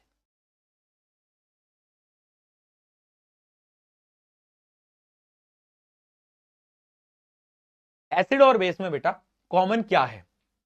क्या लगता है आपको? एसिड और बेस में क्या कॉमन होगा? Acid and base in solution जब हम एसिड या बेस को पानी में मिला देते हैं तो वो दोनों ही गुड कंडक्टर ऑफ इलेक्ट्रिसिटी होते हैं नहीं होते हैं? चाहे NaOH का सोल्यूशन हो चाहे HCl का सोल्यूशन हो, इलेक्ट्रिसिटी पास कर जाती है। क्यों? क्योंकि acid and base when dissolved in water, जब पानी में डालते हैं तो वो आयंस रिलीज करते हैं। जैसे कि मैंने तुम्हें बताया एसिड की definition, it releases H+ ion. Base की definition, it release OH negative ion, hydroxide ion. और ये जो आयंस होते हैं इन्हीं की मदद से ही तो चार्ज फ्लो करता है, हाँ कि ना? अरे हाँ कि ना? हाँ, यानी ये जो आयंस होते हैं इन्हीं की वजह से चार्ज फ्लो करता है। और यही आयंस एसिड और बेस दोनों के पास है। बट क्या एसिड और बेस अपने आयंस को दिखा देते हैं? नहीं, जब तक उन्हें पानी नहीं मिलता तब तक नहीं दिखाते। इसको एग्जांपल समझाता हूं। तुम्हारे घर में कोई रिश्तेदार आए, ठीक, अब तुम अपना असली कैरेक्टर नहीं दिखा सकते ना उनके सामने। तो तुम जा रहे हो, वो ट्रे लेके, अंकल जी नमस्ते, आंटी जी नमस्ते, पैर वैर छू रहे हो, ठीक है। वो पूछ रहा है, अरे बैठो, लो बिस्किट खाओगे? अरे नहीं नहीं, वो एक लिफाफे में तुम्हें पैसा देना चाह रहे हैं। अब क्या है, तुम्हें दिखाना है कि तुम्हें नहीं चाहिए, तो तुम मना कर, अरे नहीं नहीं नहीं नहीं, इसकी तो बिल्कुल जरूरत नहीं, अरे नहीं नहीं नहीं, अरे नहीं, अरे अरे अरे नहीं नहीं नहीं नहीं नहीं नहीं, ऐसे कर रहे हो तुम। लेकिन अंदर से तो तुम्हारा जो असली कैरेक्टर है वो तो है कि अरे दे दो, अरे पॉकेट में डाल दो, यहाँ पर, अरे अरे साइड वाली पॉकेट में डाल दो, कुछ नहीं बोलूंगा, कुछ नहीं बोलो, अब डालो तो, अरे अब डालो तो यार, है ना? और जैसे ही रिलेटिव घर से गए तो फिर तुम भागे भागे गए, वो जो ट्रे में बिस्किट थे वो बिस्किट खाए, उसके बाद वो लिफाफे में पैसे गिने, है ना? यानी तुमने अपने असली कैरेक्टर तब तक शो नहीं करे जब तक कि आपके रिलेटिव नहीं चले गए। जैसे ही गए तो तुमने अपना असली रंग रूप सब दिखा दिया। एसिड और बेस भी ऐसे ही है, ये अपना असली कैरेक्टर नहीं दिखाते अनटिल एंड अनलेस उनको पानी में न डाला जाए।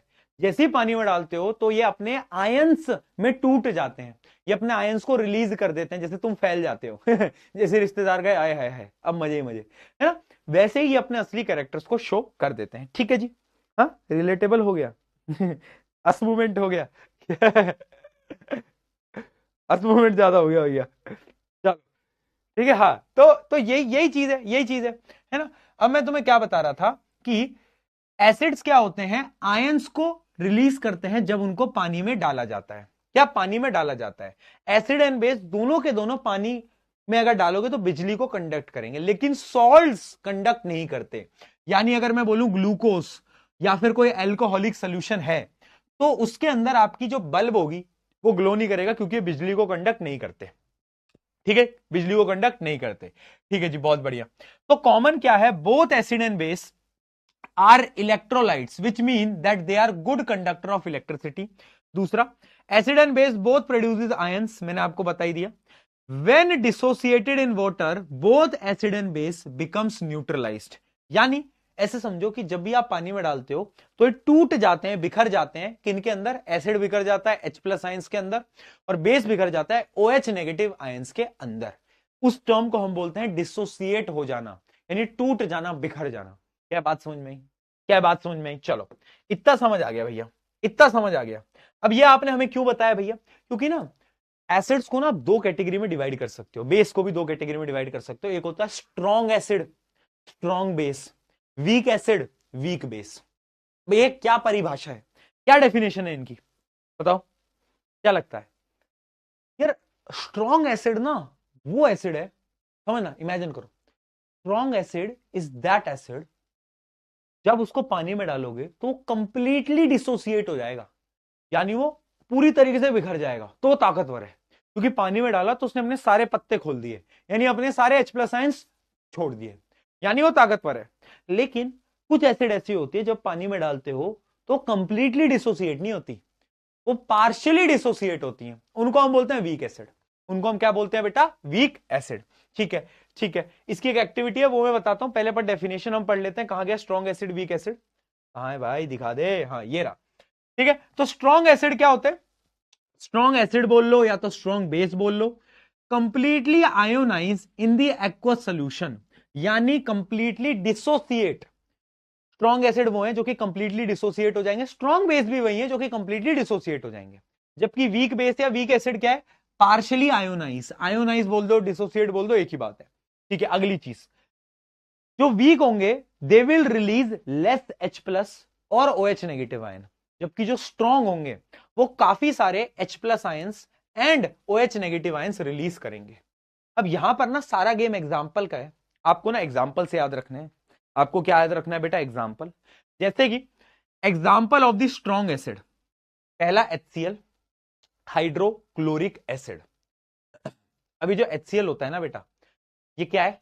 ये एक प्रकार की एसिड है और ये स्ट्रॉन्ग एसिड है, ये ताकतवर होती है। सिमिलरली H2SO4 भी स्ट्रॉन्ग एसिड है, नाइट्रिक एसिड भी स्ट्रॉन्ग एसिड है।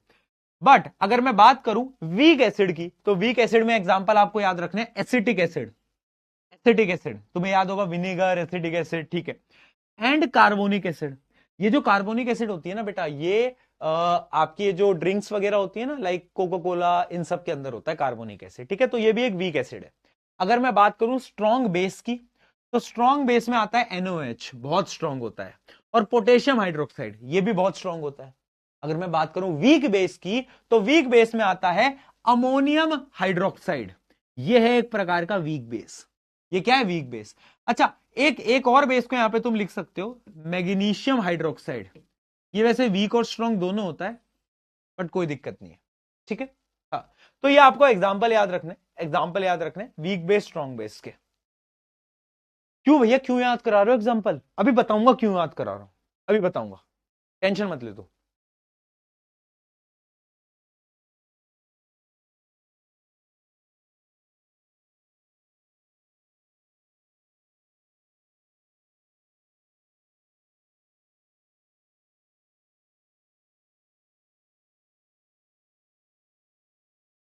ठीक है, यानी अभी आपको समझ आ गया कि स्ट्रॉन्ग और वीक बेस क्या होते हैं, स्ट्रॉन्ग एसिड, वीक एसिड क्या होते हैं। अब इसी चीज के लिए ना एक एक्सपेरिमेंट है एनसीईआरटी के अंदर। एनसीईआरटी का एक बड़ा इंटरेस्टिंग एक्सपेरिमेंट है। उसमें वो क्या करते हैं, उसमें वो क्या करते हैं, देखना बेटा। ये आप टेस्ट ट्यूब देख पा रहे होगे, आई होप ये सबको विजिबल होगा। तो उसमें वो क्या करते हैं, एक रिएक्शन कराते हैं। वो क्या करते हैं, एक रिएक्शन कराते हैं, ठीक है। क्या कर रहे हैं, एक रिएक्शन कराते हैं, और ऊपर ना, ऊपर एक ड्राई लिटमस पेपर लेते हैं। पहले क्या करते हैं, पहले ड्राई लिटमस पेपर लेते हैं।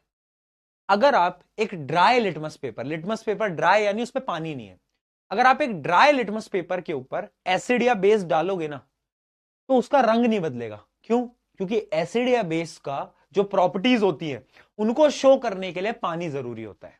लेकिन वहीं पर अगर आप एक मॉइस्ट लिटमस पेपर लेते हो, मॉइस्ट लिटमस पेपर समझते हो, जिसमें पानी है, तो अगर आप वो लेते हो तो उस लिटमस पेपर का रंग बदल जाता है। एसिड के अंदर वो रेड हो जाता है, बेसिस के अंदर वो ब्लू हो जाता है, यानी पानी बहुत जरूरी है।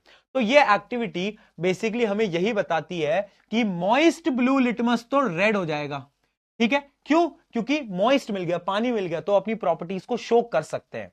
फाइनली यही बताते हैं कि therefore acids are written as H+ ions, showing that water is essential for acidity.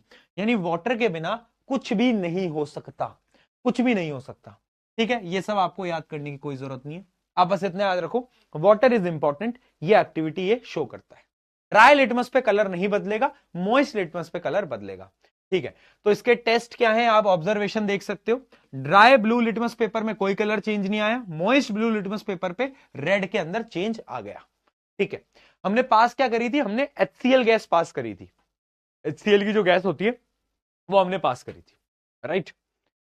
ठीक है जी, ठीक है, समझ में आ गया। पानी बहुत जरूरी है भैया, पानी के बिना ये रंग नहीं दिखाता, इतना हमें क्लियर हो गया है। डन है ना सबको? डन है। चलो क्वेश्चंस की तरफ बढ़ेंगे, बट उससे पहले एक छोटा सा टॉपिक। एक होती है डाइल्यूट एसिड, एक होती है डाइल्यूट एसिड, और ये तो हम ना पहले चैप्टर से पढ़ते आ रहे हैं। और एक होती है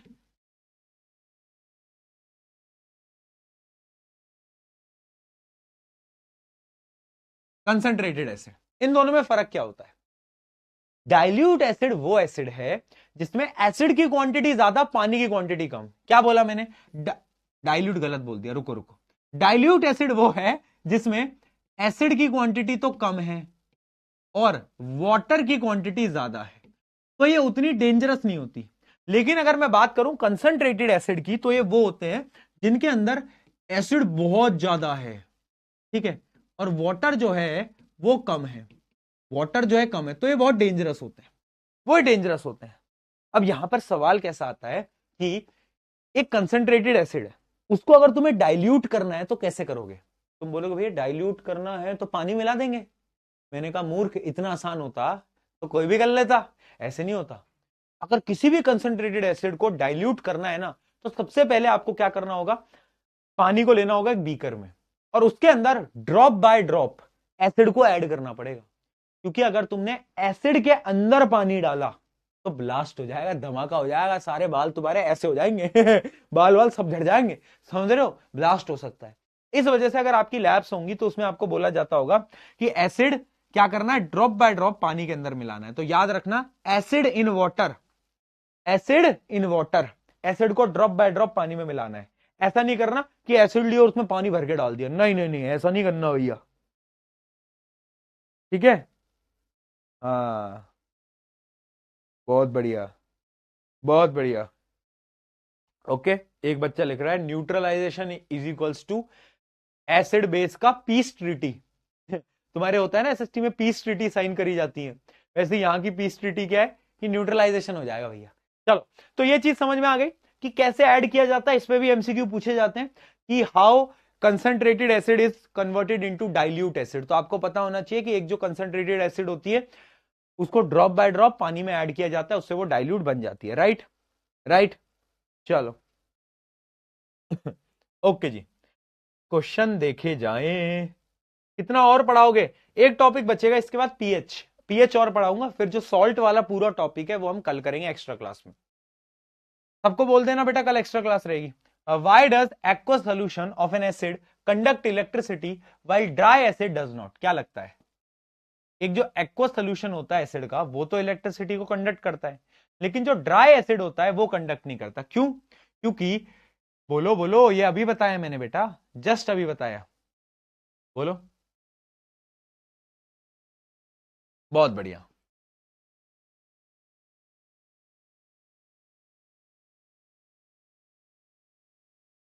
कल की क्लास की टाइमिंग शाम की रहेंगी, जो रात की क्लास होती है अपनी 8 बजे वाली, वही रखेंगे, ठीक है, वही वही क्लासेस की टाइमिंग रहेगी। आ गया समझ में?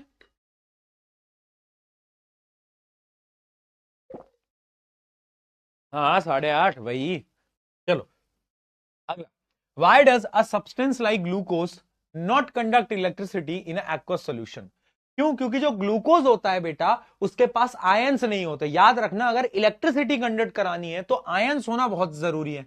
ब्लड ग्लूकोज के पास आयंस नहीं होते, नो आयंस, और जब भी किसी के पास आयंस नहीं होंगे it will not conduct electricity, याद रखना। ये हम कार्बन कंपाउंड में वैसे पढ़ेंगे भी, ठीक है।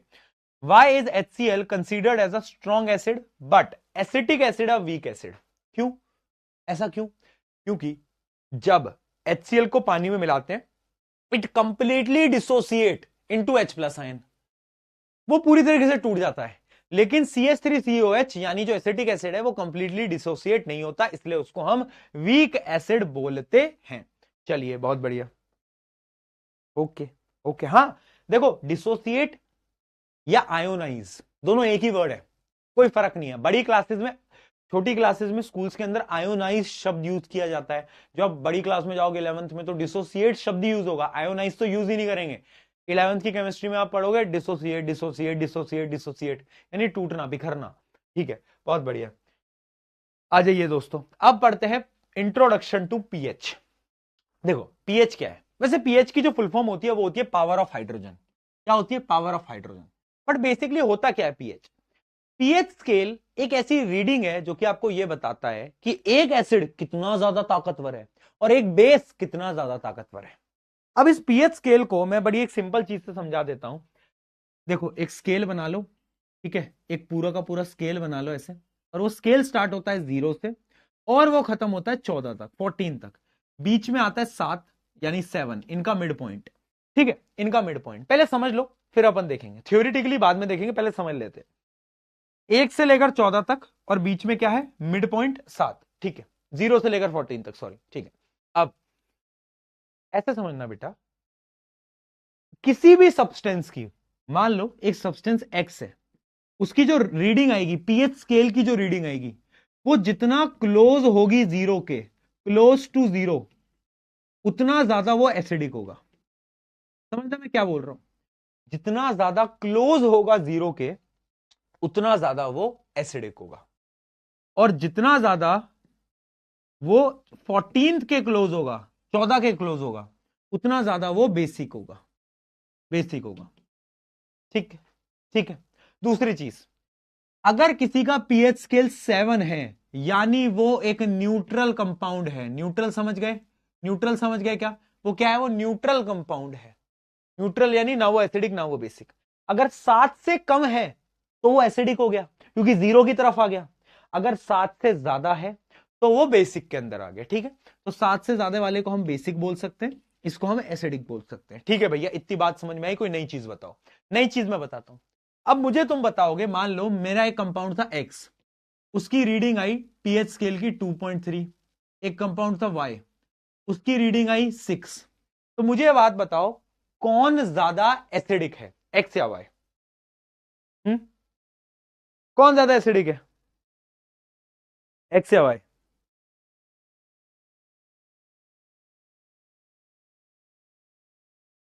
बहुत बढ़िया, ऑब्वियस सी बात है एक्स होगा। क्यों? क्या बोला मैंने?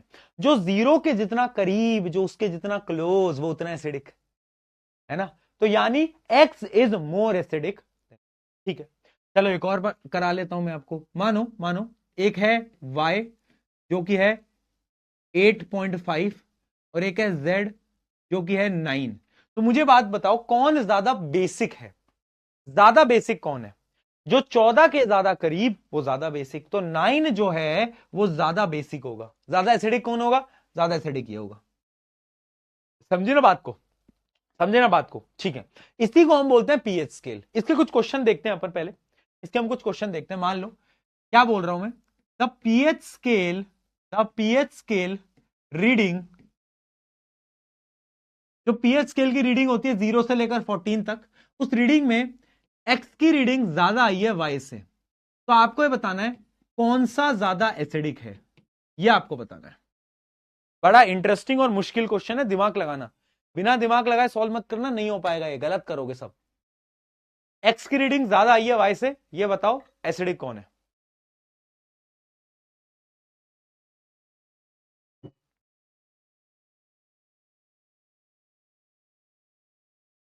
गलत कर रहे हो। मैंने क्या बोला बेटा? Reading, reading. एक बात मुझे बता, मान ले एक्स की रीडिंग ज्यादा आई है वाई से, तो वाई की रीडिंग है 3, एक्स की रीडिंग है 5।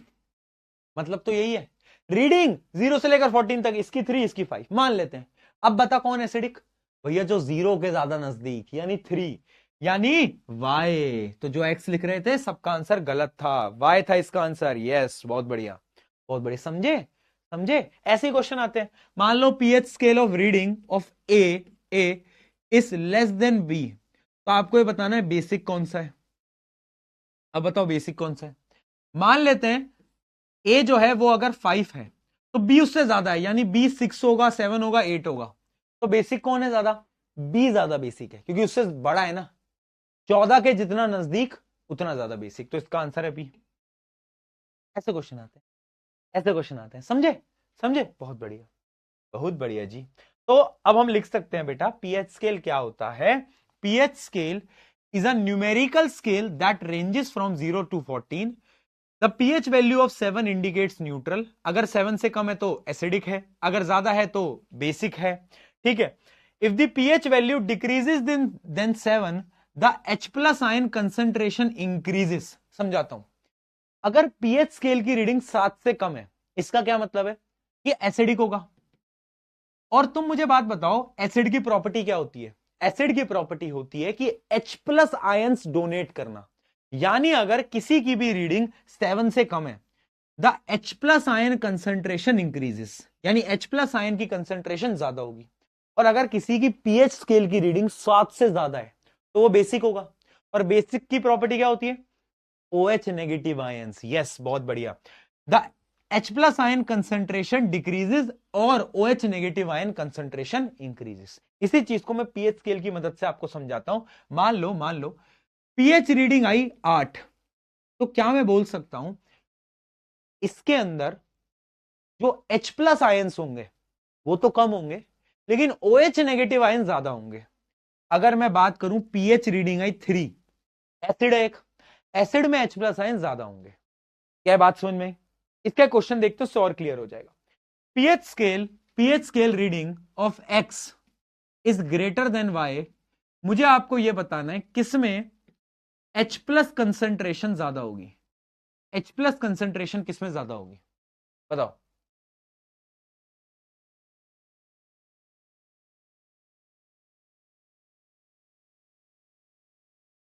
H प्लस कंसेंट्रेशन किसमें ज्यादा होगी? देखो ऑब्वियस सी बात है, अगर X3 है तो ये 2 होगा, ये 3 है ये तो 2 होगा, क्योंकि ये छोटा इससे। इतना तो समझ आ रहा है तुमको। अब मुझे बात बताओ, ज्यादा एसिडिक कौन है? जो जितना छोटा वो उतना एसिडिक, यानी ये ज्यादा एसिडिक है। तो जो जितना एसिडिक होगा वो उतना ही ज्यादा H प्लस साइंस डोनेट करेगा, यानी आंसर आएगा वाई। ठीक है, बहुत बढ़िया। अब तुम सीख गए हो, अब तुम समझ गए हो, इसका मतलब है कि तुम्हें कॉन्सेप्ट क्लियर हो गया है। ठीक है, अब पीएच स्केल की इंपॉर्टेंस पे बढ़ने से पहले एक इंडिकेटर होता है यूनिवर्सल इंडिकेटर। ये इंडिकेटर क्या होता है पहले ये देख लेते हैं। इस इंडिकेटर के अंदर भी 1 से लेकर 14 तक पूरा स्केल होता है, लेकिन यहां पे अलग अलग कलर्स दे रखे हैं ताकि आप इजीली पता लगा पाओ कि अगर कोई भी ऑब्जेक्ट है, कोई भी एक सब्सटेंस है, तो उसकी पीएच रीडिंग कितनी आएगी। तो इसमें डिफरेंट डिफरेंट कलर्स होते हैं। अगर ज्यादा एसिडिक होगा तो कलर रेड होगा, अगर ज्यादा बेसिक होगा तो कलर कैसा होगा, पर्पल होगा। ठीक है, तो ये होता है यूनिवर्सल इंडिकेटर। किसी भी कंपाउंड को इस इंडिकेटर से आप चेक कर सकते हो। ठीक है, इसको आप चेक कर सकते हो, इसके अंदर कलर्स होते हैं। ठीक है, typically refers to a substance that changes color in response to the variation of the pH of the solution. It is the mixture of the several different indicators that cover wide pH range. इसके अंदर different different colour है। अच्छा, neutral का colour कौन सा होता है? Neutral का जो कलर होता है बेटा वो ग्रीन होता है, याद रखना। अगर कोई भी कंपाउंड न्यूट्रल होगा तो उसका यूनिवर्सल इंडिकेटर पे जो कलर आएगा वो ग्रीन आएगा। क्या आएगा? वो ग्रीन आएगा। ठीक है, डन है क्या? बताओ। ओके जी, क्लियर है क्या जी?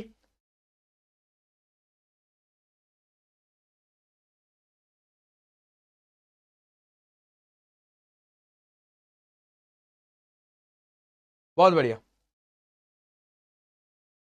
क्लियर है, समझ गए। न्यूट्रल पे कलर ग्रीन आएगा, एसिड रेड, और क्योंकि एसिड खतरनाक होती है तो लाल रंग से याद कर लो, और बेस कैसा होता है, अच्छा होता है तो इसको पर्पल से याद कर लो। ठीक है, चलो बहुत बढ़िया। अब बात करते हैं importance in everyday life. Very important topic है ये, इसको स्किप मत करना बेटा, इसको ध्यान से सुनते हुए जाना। ठीक है, इसको सुनते हुए जाना, आज का लास्ट टॉपिक है, फिर क्वेश्चंस प्रैक्टिस करेंगे। ठीक है, फिर मम्मी को मिलवाता हूं तुमसे, रुक जाओ, हैप्पी बर्थडे बोल देना, रुक जाओ। आया, इंपॉर्टेंस क्या है पीएच की एवरीडे लाइफ के अंदर? हमारी ये जो डेली की जीवन है, जो डेली की जिंदगी है, इसके अंदर पीएच का क्या रोल है भैया? तो देखो, जो पीएच है ये बहुत जरूरी होता है। सबसे पहले इसका पहला एग्जांपल है digestion of food. Digestion of food, देखो हमारा जो पता है, जो पेट का, क्योंकि पेट में HCl होता है तुम्हें पता है, तो पेट का पीएच पता है कितना होता है? 1 से लेकर 3 के बीच में, यानी इतना ज्यादा एसिडिक होता है। अब इतना एसिडिक क्यों होता है? ताकि जितने भी बैक्टीरिया आ जाए, वायरसेस आ जाए, वो मर जाएं, जो आ रहे हैं ना अंदर खाने के थ्रू, वो मर जाएं, इसलिए इतना कम पीएच होता है। अब कभी कभार क्या होता है कि आपको यार पेट के अंदर वो डाइजेशन इश्यूज आने लगते हैं, जलन होने लगती है, तो तुम क्या करते हो? तुम इनो लेते हो। इनो में क्या होता है? इनो में होता है कंपाउंड जिसको हम बोलते हैं मैग्नीशियम हाइड्रोक्साइड। क्या बोलते हैं? मैग्नीशियम हाइड्रोक्साइड, या फिर बोलते हैं milk of magnesia. Milk of magnesia, ये क्या है? ये एक प्रकार का बेस है। पेट में एसिड था, ये बेस है। एसिड प्लस बेस क्या करते हैं? न्यूट्रलाइज कर देते हैं, है ना? तो यहां पर होती है न्यूट्रलाइजेशन रिएक्शन, जिसकी वजह से तुम्हें पेट में ठंडक महसूस होती है। समझे बात को? अगला एग्जांपल है सॉइल। देखो होता क्या है, जो मिट्टी होती है, मिट्टी का नॉर्मल जो आइडियल पीएच माना जाता है वो 6.5 से 7.5 के बीच में माना जाता है, यानी अराउंड न्यूट्रल। ठीक है, बट होता क्या है, क्योंकि फार्मर्स इतने सारे फर्टिलाइजर्स यूज करते हैं, पेस्टिसाइड्स यूज करते हैं, उससे जो सॉइल होता है वो एसिडिक हो जाता है। अब जैसे ही सॉइल एसिडिक होगा, दिक्कत क्या होगी? दिक्कत भैया ये होगी कि सॉइल जैसे ही तुम्हारा एसिडिक हुआ तो जो क्रॉप्स होती है वो उग नहीं पाती। तो फार्मर्स क्या करते हैं? They treat soil with quick lime. Quick lime क्या होता है? कैल्शियम ऑक्साइड या फिर स्लेक्ड लाइम, यानी कैल्शियम हाइड्रोक्साइड। ये दोनों क्या है? एक प्रकार के बेस। तो ये क्या करते हैं? सॉइल में मिल जाते हैं और सॉइल को वापस से बेसिक बना देते हैं। राइट राइट, ठीक है। तो याद रखना, अगर कोई भी सॉइल, कहीं की भी मिट्टी एसिडिक बन चुकी है तो या तो ये डालोगे या तो ये डालोगे, इंपॉर्टेंट है। कभी कभार क्या होता है, जो सॉइल होता है वो ज्यादा ही बेसिक हो जाता है, तो ज्यादा बेसिक भी अच्छा नहीं है सॉइल, तो एसिडिक बनाना पड़ेगा। तो एसिडिक बनाने के लिए क्या किया जाता है, एक कंपाउंड होता है कैल्शियम सल्फेट, गिप्सम बोलते हैं, आगे पढ़ेंगे भी इसी चैप्टर के अंदर। गिप्सम को मिला दिया जाता है जब एक सॉल्ट, मतलब एक जो सॉइल है वो एसिडिक है, एसिड से आपको, देखो एक सॉइल है, या तो वो ज्यादा बेसिक हो गया या तो वो ज्यादा एसिडिक हो गया। अगर वो ज्यादा एसिडिक हो गया तो या तो तुम क्विक लाइम डाल दो या तो स्लेक्ट लाइम डाल दो, बट अगर वो ज्यादा बेसिक हो गया तो तुम क्या करो, गिप्सम डाल दो। ठीक है, इतना क्लियर हो गया। आगे आते हैं टूथ डीके। दांतों में वो कीड़े वीड़े लग जाते हैं, क्यों लगते हैं, क्योंकि ब्रश करने में ढंग से ब्रश नहीं करते, ऑब्वियसली बात है, वो सारे रीजन होते हैं। बट ब्रश में होता क्या है, जो टूथपेस्ट होता है ना, वो एक प्रकार का बेस होता है। अब दांतों में वो जो कीड़े होते हैं, जो आप बोलते हो जिनकी वजह से आपके टूथ डीके होते हैं, वो एक्चुअली में एसिडिक इन्वायरमेंट में सरवाइव करते हैं। यानी जैसे बेबी को बेस पसंद था वैसे ही उनको एसिडिक इन्वायरमेंट पसंद है, तो जैसे उन्हें एसिडिक इन्वायरमेंट मिलता है खुश हो जाते हैं। तो इसलिए आप ब्रश करते हो ताकि ब्रश में, मतलब जो पेस्ट होता है उसमें क्या होता है, बेस होता है, न्यूट्रलाइजेशन रिएक्शन हो जाता है और सारे आपके कीटाणु मर जाते हैं। ठीक है, न्यूट्रलाइजेशन हो जाता है जिससे कि आपके दांत प्रोटेक्ट रहते हैं। अगला, अगला क्या है, अगला है ब्लड पीएच। अच्छा, जो ह्यूमन ब्लड का पीएच होता है वो थोड़ी बेसिक साइड पे होता है, यानी बेसिक होता है 7.35 टू 7.45। ठीक है जी। प्लांट एंड एनिमल्स की मैं बात करूं तो जो प्लांट्स होते हैं उनका पीएच भी न्यूट्रल ही होता है, अराउंड 7 के आसपास उसका हो रहा होता है। अगली चीज है हनी बी बाइट। अरे हनी मेरी बात हो रही है। अच्छा, मधुमक्खी काटी है, मधुमक्खी काटी है, चींटी काटी है, मैंने क्या बताया था, चींटी मधुमक्खी, इनके जो स्टिंग होता है, जो इनकी डंक होती है, उनमें क्या होता है, एक एसिड होता है, भैया मिथेनोइक एसिड या फिर फॉर्मिक एसिड। हाँ, तुमने अगर देखा हो, जब भी तुम्हारे कभी कुछ ऐसा काटा हो तो क्या करते हैं, वो घर के अंदर वो क्या होता है, बेकिंग सोडा होता है, बेकिंग सोडा को लगा देते हैं, बेकिंग पाउडर को लगा देते हैं। उससे क्या होता है, तुम्हें जो जलन हो रही होती है वो कम हो जाती है। क्यों? क्योंकि बेकिंग सोडा, बेकिंग पाउडर क्या है, बेस है, जो तुम्हें काटा है वो एसिड है, एसिड प्लस बेस न्यूट्रलाइजेशन, बात खत्म। ठीक है, हाँ। तो याद रखना, bee sting injects acid venom, baking soda neutralizes the acid and provides the relief. ठीक है, बहुत बढ़िया। लास्ट आता है एसिड रेन। एसिड रेन क्यों होती है, क्योंकि इंवायरमेंट के अंदर जब सल्फर डाइऑक्साइड, नाइट्रोजन डाइऑक्साइड जैसी गैसेज हो जाती हैं, तब जाके तब जाके एसिड रेन होती है। ठीक है, तो एसिड रेन करता क्या है, एसिड रेन का जो पानी आता है वो होता कैसा है, उसका जो पीएच लेवल होता है बेटा वो बहुत कम होता है, 5.6 होता है। नॉर्मली पानी जो ऊपर से गिरता है ना, उसका पीएच 7 होता है, न्यूट्रल होता है, बट एसिड रेन में पीएच इतना कम हो जाता है। इससे क्या होता है, एक्वेटिक लाइफ जो होती है उन पे इंपैक्ट आता है, जो बिल्डिंग्स होती है, तुमने सुना होगा ताजमहल जो होता है वो येलो कलर का हो गया था, क्यों, ड्यू टू एसिड रेन। ठीक है, harm soil, plants, buildings and aquatic life. क्या बात समझ में आई? ये डेली लाइफ के एग्जाम्पल समझ आए भैया? इसमें से क्वेश्चंस कैसे आते हैं बताऊंगा, बताऊंगा, पहले बताओ क्या चीज समझ में आई।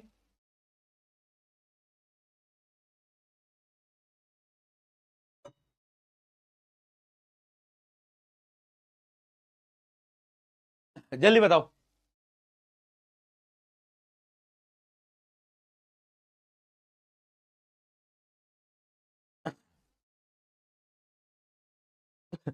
यस, यस, ठीक है, ठीक है, ये डेली लाइफ के क्वेश्चंस इनसे बहुत आते हैं बेटा। मैं कुछ क्वेश्चंस आपको दिखाता भी हूं, मैं कुछ क्वेश्चन आपको दिखाता भी हूं, जरा इस क्वेश्चन को एक बार सॉल्व करो, आ जाओ, एक बार इसको सॉल्व करना ना बेटा।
इधर आओ, इधर आओ।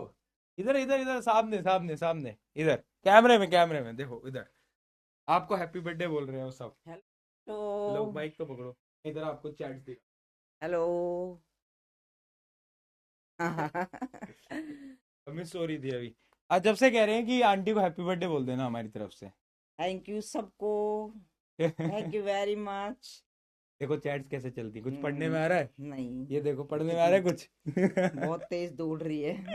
ऐसी दौड़ती है चैट, समझ ही नहीं आता। सबको मेरा बहुत बहुत प्यार हाँ और थैंक हाँ, यू वेरी मच उधर उधर हाँ। इतना प्यार देने के लिए। तब से लिखे जा रहे हैं, लिखे जा रहे हैं। पार्टी भी पूछ रहे थे।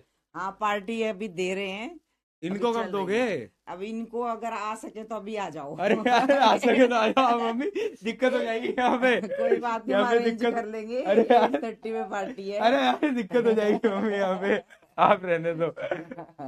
हाँ, ठीक है। हैप्पी बर्थडे बोलती है। देखो आगे ना, दिख रहा है आपको यहाँ पे कितने सारे हम्म, हैप्पी बर्थडे चल रहे हैं, दिख रहा है? बिल्कुल। सब तो हैप्पी बर्थडे लिख रहे हैं। ठीक है, hmm, okay, bye bye bye bye बोल दो, बाय बाय। बाय। ठीक है, चलो, ओके हो गया बस। ठीक है अब चलो आ जाओ, क्वेश्चन पे आ जाओ। क्या था इसका आंसर बताओ। ये लिख रहे थे इसका तुम सब। A solution as the pH of level 3, the solution is, solution जो है वो एसिडिक होगा। कैसा होगा वो? एसिडिक होगा, राइट? राइट, हाँ बहुत बढ़िया, क्योंकि पीएच 3 है ना, राइट? ठीक है, ठीक है, चलो चलिए।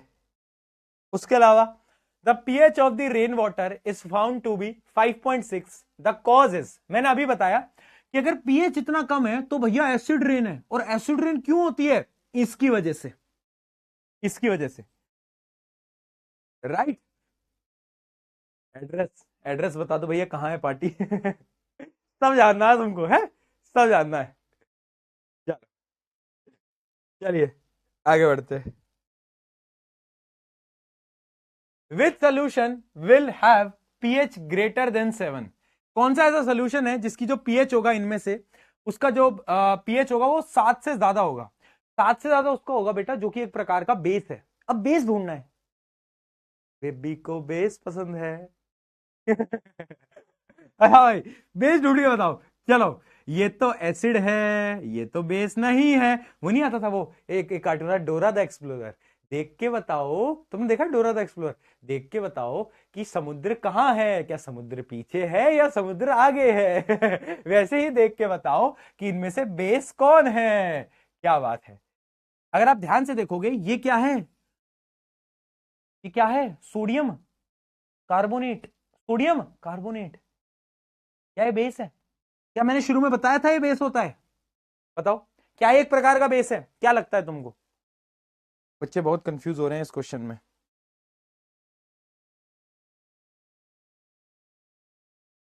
नहीं हो रहा क्या? क्या हो गया दोस्तों? कोई बी लिख रहा है। सी तो एसिड है ना यार, सी तो हो ही नहीं सकता। हाँ, मैंने तुम्हें शुरू में ही बताया था बेटा कि ये जो Na2CO3 होता है, सोडियम कार्बोनेट, इसको ये एक प्रकार का बेस होता है। क्या बी होगा इसका? चलो आगे बढ़ा जाए। The table below has information regarding pH and the nature of 4 different solutions. Which of the following option in the table is correct? इनमें से कौन सा ऑप्शन आपको टेबल में करेक्ट लग रहा है? देखते हैं। लेमन जूस का जो सोल्यूशन होता है बेटा, कलर ऑफ पीएच पेपर, क्या उसका पीएच पेपर में जो कलर होगा वो ऑरेंज हो जाएगा? ऑरेंज यानी मतलब एसिडिक होता है। क्या लेमन जूस जो होता है वो एसिडिक होता है? हाँ बिल्कुल होता है। क्या उसका पीएच 3 के आसपास होगा? बोल सकते हैं, क्योंकि एसिडिक होता है। ठीक है, ये तो सही होगा, ये तो सही होगा। दूसरा पढ़ते हैं। मेरे हिसाब से ना इसमें ये ढूंढना है कि इनकरेक्ट कौन सा है, शायद इसमें ढूंढना है इनकरेक्ट कौन सा है। मेरे हिसाब से इनकरेक्ट ढूंढना है इसमें शायद अपन को।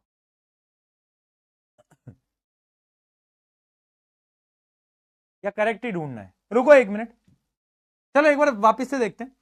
Lemon juice, milk of magnesia. Milk of magnesia का जो पीएच पेपर का जो कलर आएगा, देखो मिल्क ऑफ मैग्नीशिया क्या होता है? मिल्क ऑफ मैग्नीशिया क्या होता है बेटा? मैं बताऊंगा, मैं बताऊंगा। हाँ, इस क्वेश्चन में बता रहा हूं। मिल्क ऑफ मैग्नीशिया क्या होता है? मिल्क ऑफ मैग्नीशिया एक प्रकार का बेस है, एक प्रकार का बेस है, ठीक है। अब ये पीएच पेपर यानी ये बोल रहा है कि यूनिवर्सल इंडिकेटर में रंग कैसा दिखेगा, इसका ब्लू दिखेगा क्या, कलर ब्लू दिखेगा क्या? बात सही है, ब्लू दिख सकता है, ब्लू दिख सकता है, ठीक है। अगर मैं गैस्ट्रिक जूस की बात करूं, गैस्ट्रिक जूस में पीएच का पेपर क्या रेड दिखेगा? बिल्कुल दिखेगा। क्या उसका जो पीएच वैल्यू होती है वो 1 होती है? हाँ 1 होती है, 1 से लेकर 3 के बीच में होती है ना। मैंने आपको बताया भी था, जो गैस्ट्रिक जूस होता है, पेट का जो आपके एसिड होता है बहुत स्ट्रांग होता है, ठीक है। अगला आता है प्योर वाटर। तो प्योर वाटर जो है क्या वो येलो दिखाता है? क्या बताया था मैंने, क्या वो येलो दिखाता है? अरे मूर्खो, प्योर वाटर येलो कैसे दिखाएगा? 7 पे तो ग्रीन दिखता था, 7 पे तो ग्रीन दिखता था, तो यानी वो ऑप्शन गलत है। तो उसके अंदर आपको गलत ही फाइंड आउट करना था बेटा, और गलत है ये। क्योंकि अगर तुम्हें याद हो, यूनिवर्सल इंडिकेटर में जब पीएच 7 होता है तो ग्रीन दिखता है ना कि येलो, बाकी सारे सही हैं। तो ये जो क्वेश्चन था ये बेसिकली यूनिवर्सल इंडिकेटर का क्वेश्चन था, और इसमें ये ढूंढना था कि गलत कौन सा है।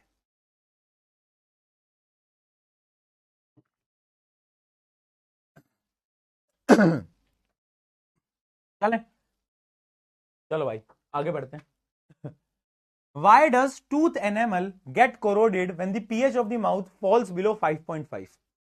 टूथ जो आपके जो दांतों के ऊपर की जो लेयर होती है उसको हम इनेमल बोलते हैं। इनेमल जो होती है वो कोरोड हो जाती है। क्यों होती है कोरोड? क्योंकि क्योंकि अब इसका आंसर समझना बेटा, वो जो टूथ का जो एनेमल होता है ना, वो एक मटेरियल होता है कैल्शियम फॉस्फेट, उसका बना होता है, उसका बना होता है।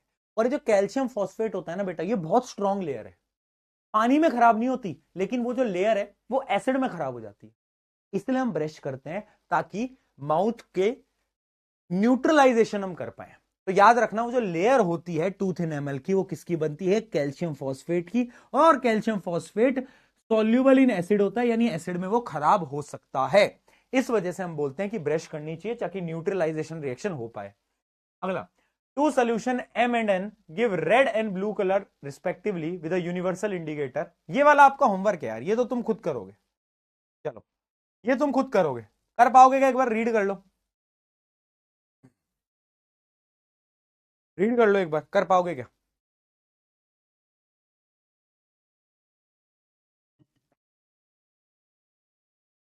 रीड कर लो। अच्छा सुनो, हाँ पहले इसको एक बार रीड कर लो, बहुत इजी है जो मैंने आपको अभी कराया वही है। एक चीज याद रखना बेटा, एक क्वेश्चन जो आजकल पूछा जा रहा है, जो एक बड़ा इंपॉर्टेंट क्वेश्चन है, वो शायद यहां पे नहीं है, बट मैंने आपको बताया था। क्वेश्चन ये आता है, एक केस बेस्ड क्वेश्चन आता है। एक फार्मर है, ठीक है, उस फार्मर का जो सॉइल है उसका पीएच 7 से ड्रॉप कर गया है, यानी एसिडिक हो गया है। इनडायरेक्टली बता रहा है, डायरेक्टली नहीं बता रहा, पीएच 7 से कम हो गया है। तो अब ये बताओ कि वो कैसे अपने पीएच को बैलेंस कर पाएगा। तो फार्मर को क्या करना होगा? या तो क्विक लाइम या तो स्लेक्ड लाइम, उन्हें ऐड करना होगा सॉइल में, जिसकी मदद से उसका पीएच बढ़ जाएगा by the help of neutralization reaction, क्योंकि वो एक प्रकार का बेस है, एसिड न्यूट्रलाइजेशन। ऐसे क्वेश्चन भी पूछा जा सकता है आपके पेपर 2026 बोर्ड के अंदर। तो याद रखना, मैं बोल रहा हूं, बोल बोल के बता रहा हूं तुम्हें इंपॉर्टेंट क्वेश्चन। ठीक है, बहुत बढ़िया। ये क्वेश्चन तुम खुद कर लेना, ये क्वेश्चन तुम खुद कर लेना। और यहां पर आज की इस सभा को, इस क्लास को करते, अरे ये क्या है भाई, ये क्या, ये क्या लगाते हैं यार लास्ट में। चलो कोई बात नहीं, आज इस सभा को, इस क्लास को यहां पर करते हैं समाप्त, है ना। इस सभा को, इस क्लास को करते हैं यहां पे समाप्त। मिलते हैं जल्दी, मिलते हैं जल्दी, ठीक है। Yes yes. चलो कल मिलते हैं एंड इस चैप्टर को खत्म करते हैं, ठीक है। कल इस चैप्टर को खत्म करते हैं। आई होप डेली आप क्लासेस में आ रहे हो। अगला जो चैप्टर होगा हमारा वो होगा ह्यूमन आई। बहुत इजी चैप्टर है, एक दिन का चैप्टर है, ठीक है। अगला चैप्टर ह्यूमन आई होगा, यस। ओके जी, करें खत्म, बाय बाय, ठीक है। चलो again thank you so much इतना ज्यादा प्यार दिखाने के लिए, ताकि हम ये अवार्ड, ऐसे ऐसे हम अवार्ड जीत पा रहे हैं आप सभी की वजह से। तो थैंक यू सो मच। और इसी के साथ आज की इस क्लास को बहुत सारे प्यार के साथ, love you all, love you all, बहुत सारा प्यार, टेक केयर एंड धन्यवाद। मिलते हैं, मिलते हैं सेम टाइम, सेम जगह, सेम टाइम, सेम जगह। See you all tomorrow, bye bye. Bye